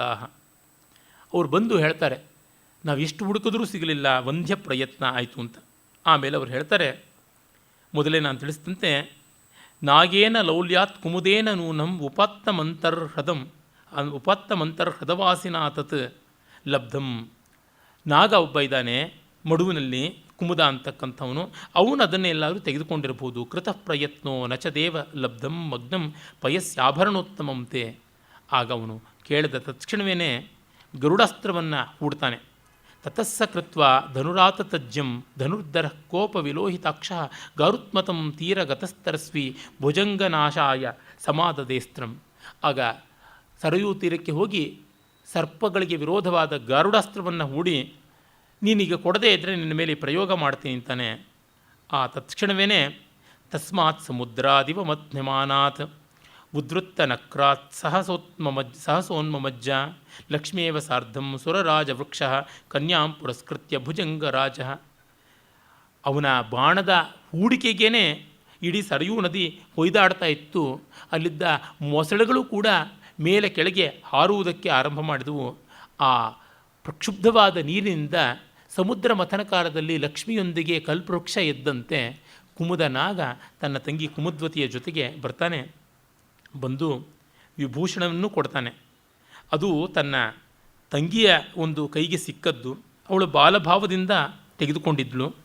ಕರಾಭಿಘಾತೋತ್ತಿತ ಕಂದುಕೇಯಂ ಆಲೋಕ್ಯ ಬಾಲಾತಿ ಕುತೂಹಲೇನ ಹೃದಾತ್ಪತಜ್ಯೋತಿರಿವಾಂತರಿಕ್ಷಾತ್ ಆದತ್ತ ಜೈತ್ರಾಭರಣಂ ತದೀಯಂ. ಇವಳು ಚೆಂಡಾಟ ಆಡ್ತಾ ಇದ್ಲು. ಆ ಚೆಂಡಿನ ಪುಟಿಯುವಿಕೆಯ ಜೊತೆಗೆ ಎತ್ತೆಸ್ದಾಗ ಅದು ಕೆಳಕ್ಕೆ ಬರ್ತಾ ಇದ್ದಂತೆ ನೀರಿನಲ್ಲಿ ಮೇಲಿಂದ ಕೆಳಕ್ಕೆ ಜಾರ್ತಾ ಇದ್ದ ವರ್ತುಲಾಕಾರದ ಮತ್ತೊಂದು ಟೊಳ್ಳು ಚೆಂಡೋ ಎಂಬಂತೆ ಇರುವ ನಿನ್ನ ಬಾಹ್ವಂಗದವನ್ನು ನೋಡಿದಳು. ನೋಡಿ ಆಕಾಶದಿಂದ ಯಾವುದೋ ಒಂದು ಜ್ಯೋತಿ ಇಳೀತಾ ಇರುವಂಥ ರೀತಿಯಲ್ಲಿ ಅದನ್ನು ಹಿಡ್ಕೊಂಡ್ಳು. ಹಾಗಾಗಿ ತದೇತದ್ ಆಜಾನುವಿಲಂಬಿನಾತೆ ಜಾಘಾತ ರೇಖಾ ಕಿಣಲಾಂಛನೇನ ಭುಜೇನ ರಕ್ಷಾ ಪರಿಘೇಣ ಭೂಮೇ ಉಪೈತು ಯೋಗಂ ಪುನರಂಸಲೇನ. ಈಗ ನೀನು ಆಜಾನುಬಾಹು, ತೋಳು ಮಂಡಿ ಮುಟ್ಟುವಷ್ಟು ದೀರ್ಘವಾಗಿರುವಂಥದ್ದು, ಮತ್ತು ಬಿಲ್ಲಿನ ಹೆದೆ ಏರಿಸಿ ಆಕರ್ಣಾಂತವಾಗಿ ಹೆದೆಯನ್ನು ಎಳೆದೆಳೆದು ನಿನ್ನ ಬಲದೋಳಿನ ಮೇಲೆ ಆ ಹೆದೆ ಬಡಿದು ಗುರುತಾಗಿದೆ. ಆ ಗುರುತಿರುವ ಕಿಣಲಾಂಚಿತವಾದ ಕಾಯಿಗಟ್ಟಿರತಕ್ಕಂಥ ತೋಳಿಗೆ ಮತ್ತೆ ಈ ಅಲಂಕಾರ ಬಂದು ಒದಗಲಿ. ಈ ಬಾಹು ಅಲಂಕಾರ ಅದಕ್ಕೆ ಶೋಭೆಯನ್ನು ತಂದುಕೊಡಲಿ. ನಿನ್ನ ತೋಳು ಭೂಮಿಯನ್ನು ಕಾಪಾಡುವ ಅಗುಳಿ ಇದ್ದಂತೆ ಅಂತ. ಭೂಮಿಯನ್ನು ಯಾರೋ ದೋಚದೆ ಕಾಪಾಡ್ತಕ್ಕಂಥ ಪರಿಘ ಅಗುಳಿ ಆಗಿರತಕ್ಕಂಥದ್ದು ಅಂತ ಹೇಳ್ತಾನೆ. ಆ ತೋಳು ಬಲವನ್ನೇ ಎಷ್ಟು ಸೊಗಸಾದ ರೀತಿಯಲ್ಲಿ ಅವನು ವರ್ಣಿಸಿದ್ದಾನೆ ಕವಿ ಅಂತ ಅನ್ನೋದು ನಮಗೆ ಗೊತ್ತಾಗುತ್ತದೆ. ಅವನು ಮಾತನ್ನಾದರೂ ನೋಡಿ ಎಷ್ಟು ಚೆನ್ನಾಗಿ ಹೇಳಿದ್ದಾನೆ ಅನ್ನೋದು ಕವಿ ತಿಳಿಸ್ತಾನೆ. ತ್ರೈಲೋಕ್ಯನಾಥ ಪ್ರಭವಂ ಪ್ರಭಾವಾತ್ ಕುಶಂ ದ್ವಿಷಾಂ ಅಂಕುಶಮಸ್ತ್ರ ವಿದ್ವಾನ್ ಮಾನೋನ್ನತೇನಾಪ್ಯಭಿನಂದ್ಯ ಮೂರ್ಧಾಭಿಷಿಕ್ತಂ ಕುಮುದೋ ಬಭಾಷೆ. ಅವೈಮಿ ಕಾರ್ಯಾಂತರ ಮಾನುಷಸ್ಯ ವಿಷ್ಣೋ ಸುತಾಖ್ಯಾಂ ಅಪರಾಂ ತನುಂ ತ್ವಾಂ ಸೋಹಂ ಕಥಂ ನಾಮ ತವಾಚರೇಯಂ ಆರಾಧನೀಯಸ್ಯ ಧೃತೇರ್ ವಿಘಾತಂ. ನೀನು ಕಾರ್ಯಾಂತರ ಮಾನುಷಸ್ಯ, ಮಹಾವಿಷ್ಣು ಕಾರ್ಯಾಂತರದಿಂದ ಮಾನುಷ ರೂಪ ತಾಳಿದ ಅಂಥ ರಾಮನ ಮಗ ಅಂತ ನನಗೆ ಗೊತ್ತು. ಹಾಗಾಗಿ ನಿನ್ನಲ್ಲಿ ನಾನು ಅಪಚಾರ ಮಾಡ್ತೀನ. ಇಮಾಂ ಸ್ವಸಾರಂಚಯ ವೀಯ ಸಿಮ್ಮೆ ಕುಮುದ್ವತೀಂ ನಾರ್ಹಸಿ ನಾನು ಮಂತುಂ ಅಲ್ಪಾಪರಾಧಂ ನುದತೀಂ ಚಿರಾಯ ಶುಶ್ರೂಷಯ ಪಾರ್ಥಿವ ಪಾದಯೋಸ್ತೆ. ನೀನು ನನ್ನ ತಂಗಿ ಬಾಲಭಾವದಿಂದ ನಿನ್ನ ಆಭರಣವನ್ನು ಎತ್ತಿಟ್ಟುಕೊಂಡು ಬಿಟ್ಟಿದ್ಲು. ಅವಳನ್ನು ಕ್ಷಮಿಸಿ ನೀನು ಸದಾಕಾಲ ಅವಳ ಸೇವೆಯನ್ನು ಪಡೆಯುವಂತೆ ಅವಳ ಸ್ವಾಮಿಯಾಗು ಅಂತ ಕೇಳ್ಕೊಳ್ತಾನೆ. ಹೀಗೆ ಇತ್ಯೂಚಿವಾನ್ ಉಪಹೃತಾಭರಣ ಕ್ಷಿತೀಶಂ ಶ್ಲಾಘ್ಯೋ ಭವಾನ್ ಸ್ವಜನಯಿತ್ಯನುಭಾಷಿತಾರಂ ಸಂಯೋಜಯಾಂ ವಿಧಿವದಾಸ ಸಮೇತ ಬಂಧು ಕನ್ಯಾಮಯೇನ ಕುಮುದ ಕುಲಭೂಷಣೇನ. ಹೀಗೆ ಕುಲಭೂಷಣವಾದ ಆಭರಣವೂ ಬಂತು ಮತ್ತು ಕುಲಪಾಲಿಕೆಯಾದಂಥ ವಧುವೂ ಬಂದಳು ಅನ್ನುವ ಸಂದರ್ಭಕ್ಕೆ ಕಾವ್ಯವನ್ನು ಮುಗಿಸ್ತಾನೆ. ಇಲ್ಲಿ ನೋಡಿ, ಸಂಯೋಜಯಾಂ ವಿಧಿವದಾಸ ಅಂತ ಅನ್ನುವ ಪ್ರಯೋಗ ಮಾಡ್ತಾನೆ. ತಂಪಾತಯಂ ಪ್ರಥಮ ಮಾಸ ಪಪಾತ ಪಶ್ಚಾತ್ ಅಂತ 9ನೇ ಸರ್ಗದಲ್ಲಿ ಒಂದು ಕಡೆ ಇದೇ ವಸಂತಿಲಕ ವೃತ್ತ ಬಳಸುವಾಗ ಹೇಳ್ತಾನೆ. ಇದು ವ್ಯಾಕರಣ ದೋಷ, ಅಂದರೆ ಕಾಳಿದಾಸ ಮಾಡಿದ್ದು. ಹಾಗಾಗಿ ಸಂಯೋಜಯಾಮಾಸ ಅಂತ ಹೇಳಬೇಕು, ಸಂಯೋಜಯಾಮಾಸ ಅಂತ, ತಂಪಾತಯಾಮಾಸ ಅಂತ ಹೇಳಬೇಕು. ಆದರೆ ಆಸ ಅನ್ನುವುದನ್ನು ಪ್ರತ್ಯೇಕವಾಗಿ ಸಂಯೋಜಯಾಂ ವಿಧಿವದಾಸ, ವಿಧಿವತ್ ಸಂಯೋಜಯಾಮಾಸ ಅನ್ನುವುದು ಛಂದಸ್ಸಿಗೋಸ್ಕರ ಹೀಗೆ ಮಾಡಿದ್ದಾನೆ. ತಂಪಾತಯನ್ ಪ್ರಥಮ ಮಾಸ ಪಪಾತ ಪಶ್ಚಾತ್ತಲ್ಲ, ತಂಪಾತಯನ್ ಪ್ರಥಮತಶ್ಚ ಪಪಾತ ಪಶ್ಚಾತ್ ಅಂತ ಆಗಬೇಕಾಗಿತ್ತು. ಆದರೆ ಕಾಳಿದಾಸನ ಕಾಲದಲ್ಲಿ ಇವು ಬಳಕೆಯಲ್ಲಿತ್ತು. ಅವನು ಬೇಕು ಅಂತ ವ್ಯಾಕರಣ ದೋಷ ಮಾಡಿದ್ದಲ್ಲ. ಕೆಲವರು ಹಾಗೆ ಮಾಡ್ತಾರೆ, ತಮ್ಮ ಅಹಂಕಾರವನ್ನು ತೋರ್ಪಡಿಸ್ಕೊಳ್ಳೋದಕ್ಕೆ ನಾನು ತಪ್ಪಾಗಿಯೇ ಬಳಸ್ತೀನಿ, ಅದು ಸರಿಯಾಗುತ್ತದೆ ಅಂತ. ವಿಶ್ವಾಮಿತ್ರ ಕಥೆ ಕೇಳಿದ್ದೀರಲ್ಲ, ಆ ತರಹ. ಆದರೆ ಹಾಗಲ್ಲ, ಕಾಳಿದಾಸ ಬಳಸುವ ಕಾಲದಲ್ಲಿ ಲೋಕರೂಢಿಯಲ್ಲಿತ್ತು. ಆದರೆ ಲೋಕರೂಢಿಯಲ್ಲಿ ಅಪಾಣನೀಯವಾಗಿದ್ದರೂ ಇತ್ತು. ಈ ಬಗ್ಗೆ ಭಗವಾನ್ ಪತಂಜಲಿಗಳೇ ಪಸ್ಪಶಾನ್ನಿಕದಲ್ಲಿ ಮಹಾಭಾಷ್ಯದ ಆರಂಭದಲ್ಲಿಯೇ ಹೇಳ್ತಾರೆ, ಲೋಕಪ್ರಸಿದ್ಧಿ ಇರುವಂಥದ್ದರ ಬಳಕೆ ಉಂಟು ಅಂತ ಹೇಳಿಬಿಟ್ಟು. ಯಾಕೆಂದರೆ ಕೆಲವು ಕಡೆ usage is very very important than the grammar. ಯಾವನೋ ಒಬ್ಬ ಹೋಗ್ಬಿಟ್ಟು ದೇವಲೋಕಕ್ಕೆ ಬಾಗಿಲು ತಟ್ಟದಂತೆ, ಇದು ಇಂಗ್ಲೀಷ್ ಕಥೆ, ಹಾಗಾಗಿ ಕ್ರೈಸ್ತ ಮತದ್ದು ಬರುತ್ತದೆ. ಅಲ್ಲಿ ಸಂತ ಪೀಟರ್ ಅಥವಾ ಸೈಂಟ್ ಬರ್ನಾರ್ಡ್ ಅವರು ಬಾಗಿಲು ತೆಗಿತಕ್ಕಂಥ ಕೆಲಸ ಮಾಡ್ತಾರೆ. Who is there tapping the door ಅಂತ ಕೇಳಿದ್ರೆ ಇಟ್ ಈಸ್ ಐ ಅಂತಂದರಂತೆ. ಇಟ್ ಈಸ್ ಮೀ ಅನ್ನೋದು ಯೂಸೇಜು, ಇಟ್ ಈಸ್ ಐ ಅನ್ನೋದು grammar. For heaven sake there is no entry to grammarians in heaven ಅಂತ ಬಾಗಿಲು ಮುಚ್ಚಿದ್ರಂತೆ. ವೈಯಾಕರಣಂಗೆ ಸ್ವರ್ಗ ಪ್ರವೇಶವಿಲ್ಲ ಅಂತ. ಯೂಸೇಜ್ ಮುಖ್ಯ, ಅದು ಬಹಳ ಮುಖ್ಯವಾದದ್ದು. ಒಬ್ಬ ರಥಕಾರನಿಗೂ ವೈಯಾಕರಣನಿಗೂ ಸಂಭಾಷಣೆ ನಡೆಯುವಂಥದ್ದು ಪಸ್ಪಶಾನ್ನಿಕದಲ್ಲಿ ಬರುತ್ತೆ. ಆಗ ಯೂಸೇಜ್ಗೆ ಬೆಲೆ ಕೊಡಬೇಕು. ಪ್ರಯೋಗಶರಣಾಹ ವೈಯಾಕರಣಾಹ ಅನ್ನುವಂಥ ಮಾತು ಉಂಟು, ಅದನ್ನು ನಾವು ನೋಡ್ತೀವಿ. ಆ ಕಾರಣದಿಂದಲೇ ಈಗ ಭೂಯಾಂಸಿ ನಮಾಂಸಿ ಅನ್ನೋದು ವ್ಯಾಕರಣ ದುಷ್ಟವಾದ ಪ್ರಯೋಗವಾದರೂ ಶಿಷ್ಟಾಂಗೀಕಾರ ಉಂಟು. ಈ ಥರ ಹಲವಕ್ಕೆ ಉಂಟು. ಆ ರೀತಿಯಾಗಿ ನಾವು ನೋಡಬೇಕು. ಹೀಗೆ ಕಾಳಿದಾಸ ಸರ್ಗವನ್ನು ಮುಗಿಸ್ತಾನೆ. ಇತ್ತಂ ನಾಗಾ ತ್ರಿಭುವನ ಗುರೋರೌರಸಂ ಮೈಥಿಲೇಯಂ ಲಬ್ಧ್ವಾ ಬಂಧುಂ ತಮಪಿ ಚ ಕುಶಃ ಪಂಚಮಂ ತಕ್ಷಕಸ್ಯ ಏಕಶಂಕಾಂ ಪಿತೃವಧ ರಿಪೋಃ ರಿಪೋರತ್ಯಜದ್ ವೈನತೇಯಾತ್ ಶಾಂತವ್ಯಾಲಾಂ ಅವನಿಪರಮಃ ಶಾಂತವ್ಯಾಲಾಂ ಅವನಿಮಪರಃ ಪೌರಕಾಂತ ಶಶಾಸ. ಇತ್ತ ಭರತನ ಒಬ್ಬ ಮಗ ಯಾವನಿದ್ದ ತಕ್ಷಕ, ಭರತ ತಕ್ಷಕನ ಮೇಲೆ ಯುದ್ಧ ಮಾಡಿದ್ದ. ಆ ಮೂಲಕವಾಗಿ ಅಲ್ಲಿದ್ದ ನಾಗರ ಒಂದು ದ್ವೇಷವನ್ನು ಕಟ್ಟಿಕೊಂಡಿದ್ದ. ಅದನ್ನು ಈಗ ಬಿಟ್ಟಂತೆ ಆಯಿತು. ನಾಗಾಹ ತ್ರಿಭುವನ ಗುರೋಹ ಔರಸಂ ಮೈಥಿಲೇಯಂ ಲಬ್ಧ್ವಾ ಬಂಧುಂ.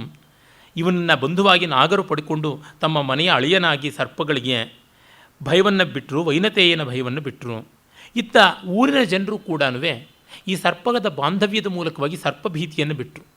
ಭರತ ಶತ್ರುಘ್ನ ಮೊದಲಾದವರು ನಾಗರ ಜೊತೆಗೆ ಸಂಗ್ರಾಮ ಮಾಡಿದ್ರು ಅನ್ನೋ ಉಲ್ಲೇಖವನ್ನು ಕಾಳಿದಾಸ ಮಾಡಿದ್ದಾನೆ. ವಿಶೇಷವಾಗಿ ಭರತ ಆ ಒಂದು ಭೀತಿ ಇದ್ದದ್ದು ಅದು ಹೋಯಿತು. ಹೀಗೆ ಎಲ್ಲ ರೀತಿಯಲ್ಲಿಯೂ ಈ ಒಂದು ನಾಗಗಳ ಮತ್ತು ಸೌರ ವಂಶದವರ ಮೈತ್ರಿ ಲೋಕಹಿತಕಾರಿಯಾಯಿತು, ಉಭಯ ಪಕ್ಷಕ್ಕೂ ಕೂಡ ಅನುಕೂಲಕಾರಿಯಾಯಿತು ಅನ್ನುವ ಮೂಲಕವಾಗಿ ಕವಿ 16ನೇ ಸರ್ಗವನ್ನು ಮುಗಿಸ್ತಾನೆ. ನಾಳೆಯಿಂದ ನಾವು 17ನೇ ಸರ್ಗಕ್ಕೆ ಹೋಗ್ತೀವಿ. 17ನೇ ಸರ್ಗ ಕುಶನ ಮಗ ಅತಿಥಿಯ ರಾಜ್ಯಭಾರವನ್ನು ಕುರಿತದ್ದು. ಇಡೀ ಅರ್ಥಶಾಸ್ತ್ರವನ್ನೇ ಕಾಳಿದಾಸ ಸಂಗ್ರಹವಾಗಿ ತಂದಿಟ್ಟುಬಿಟ್ಟಿದ್ದಾನೆ. ಒಬ್ಬ ಮಹಾಕವಿ ವಿದ್ವಾಂಸನಾದರೆ ಎಷ್ಟು ಲೋಕೋಪಕಾರ ಮಾಡಬಲ್ಲ ಅನ್ನೋದಕ್ಕೆ ಅಲ್ಲಿ ಸಾಕ್ಷಿ ಗೊತ್ತಾಗುತ್ತದೆ. ತುಂಬ ಒಳ್ಳೆಯ ಸರ್ಗ, ಅದನ್ನು ನೋಡೋಣ. ನಮಸ್ಕಾರ.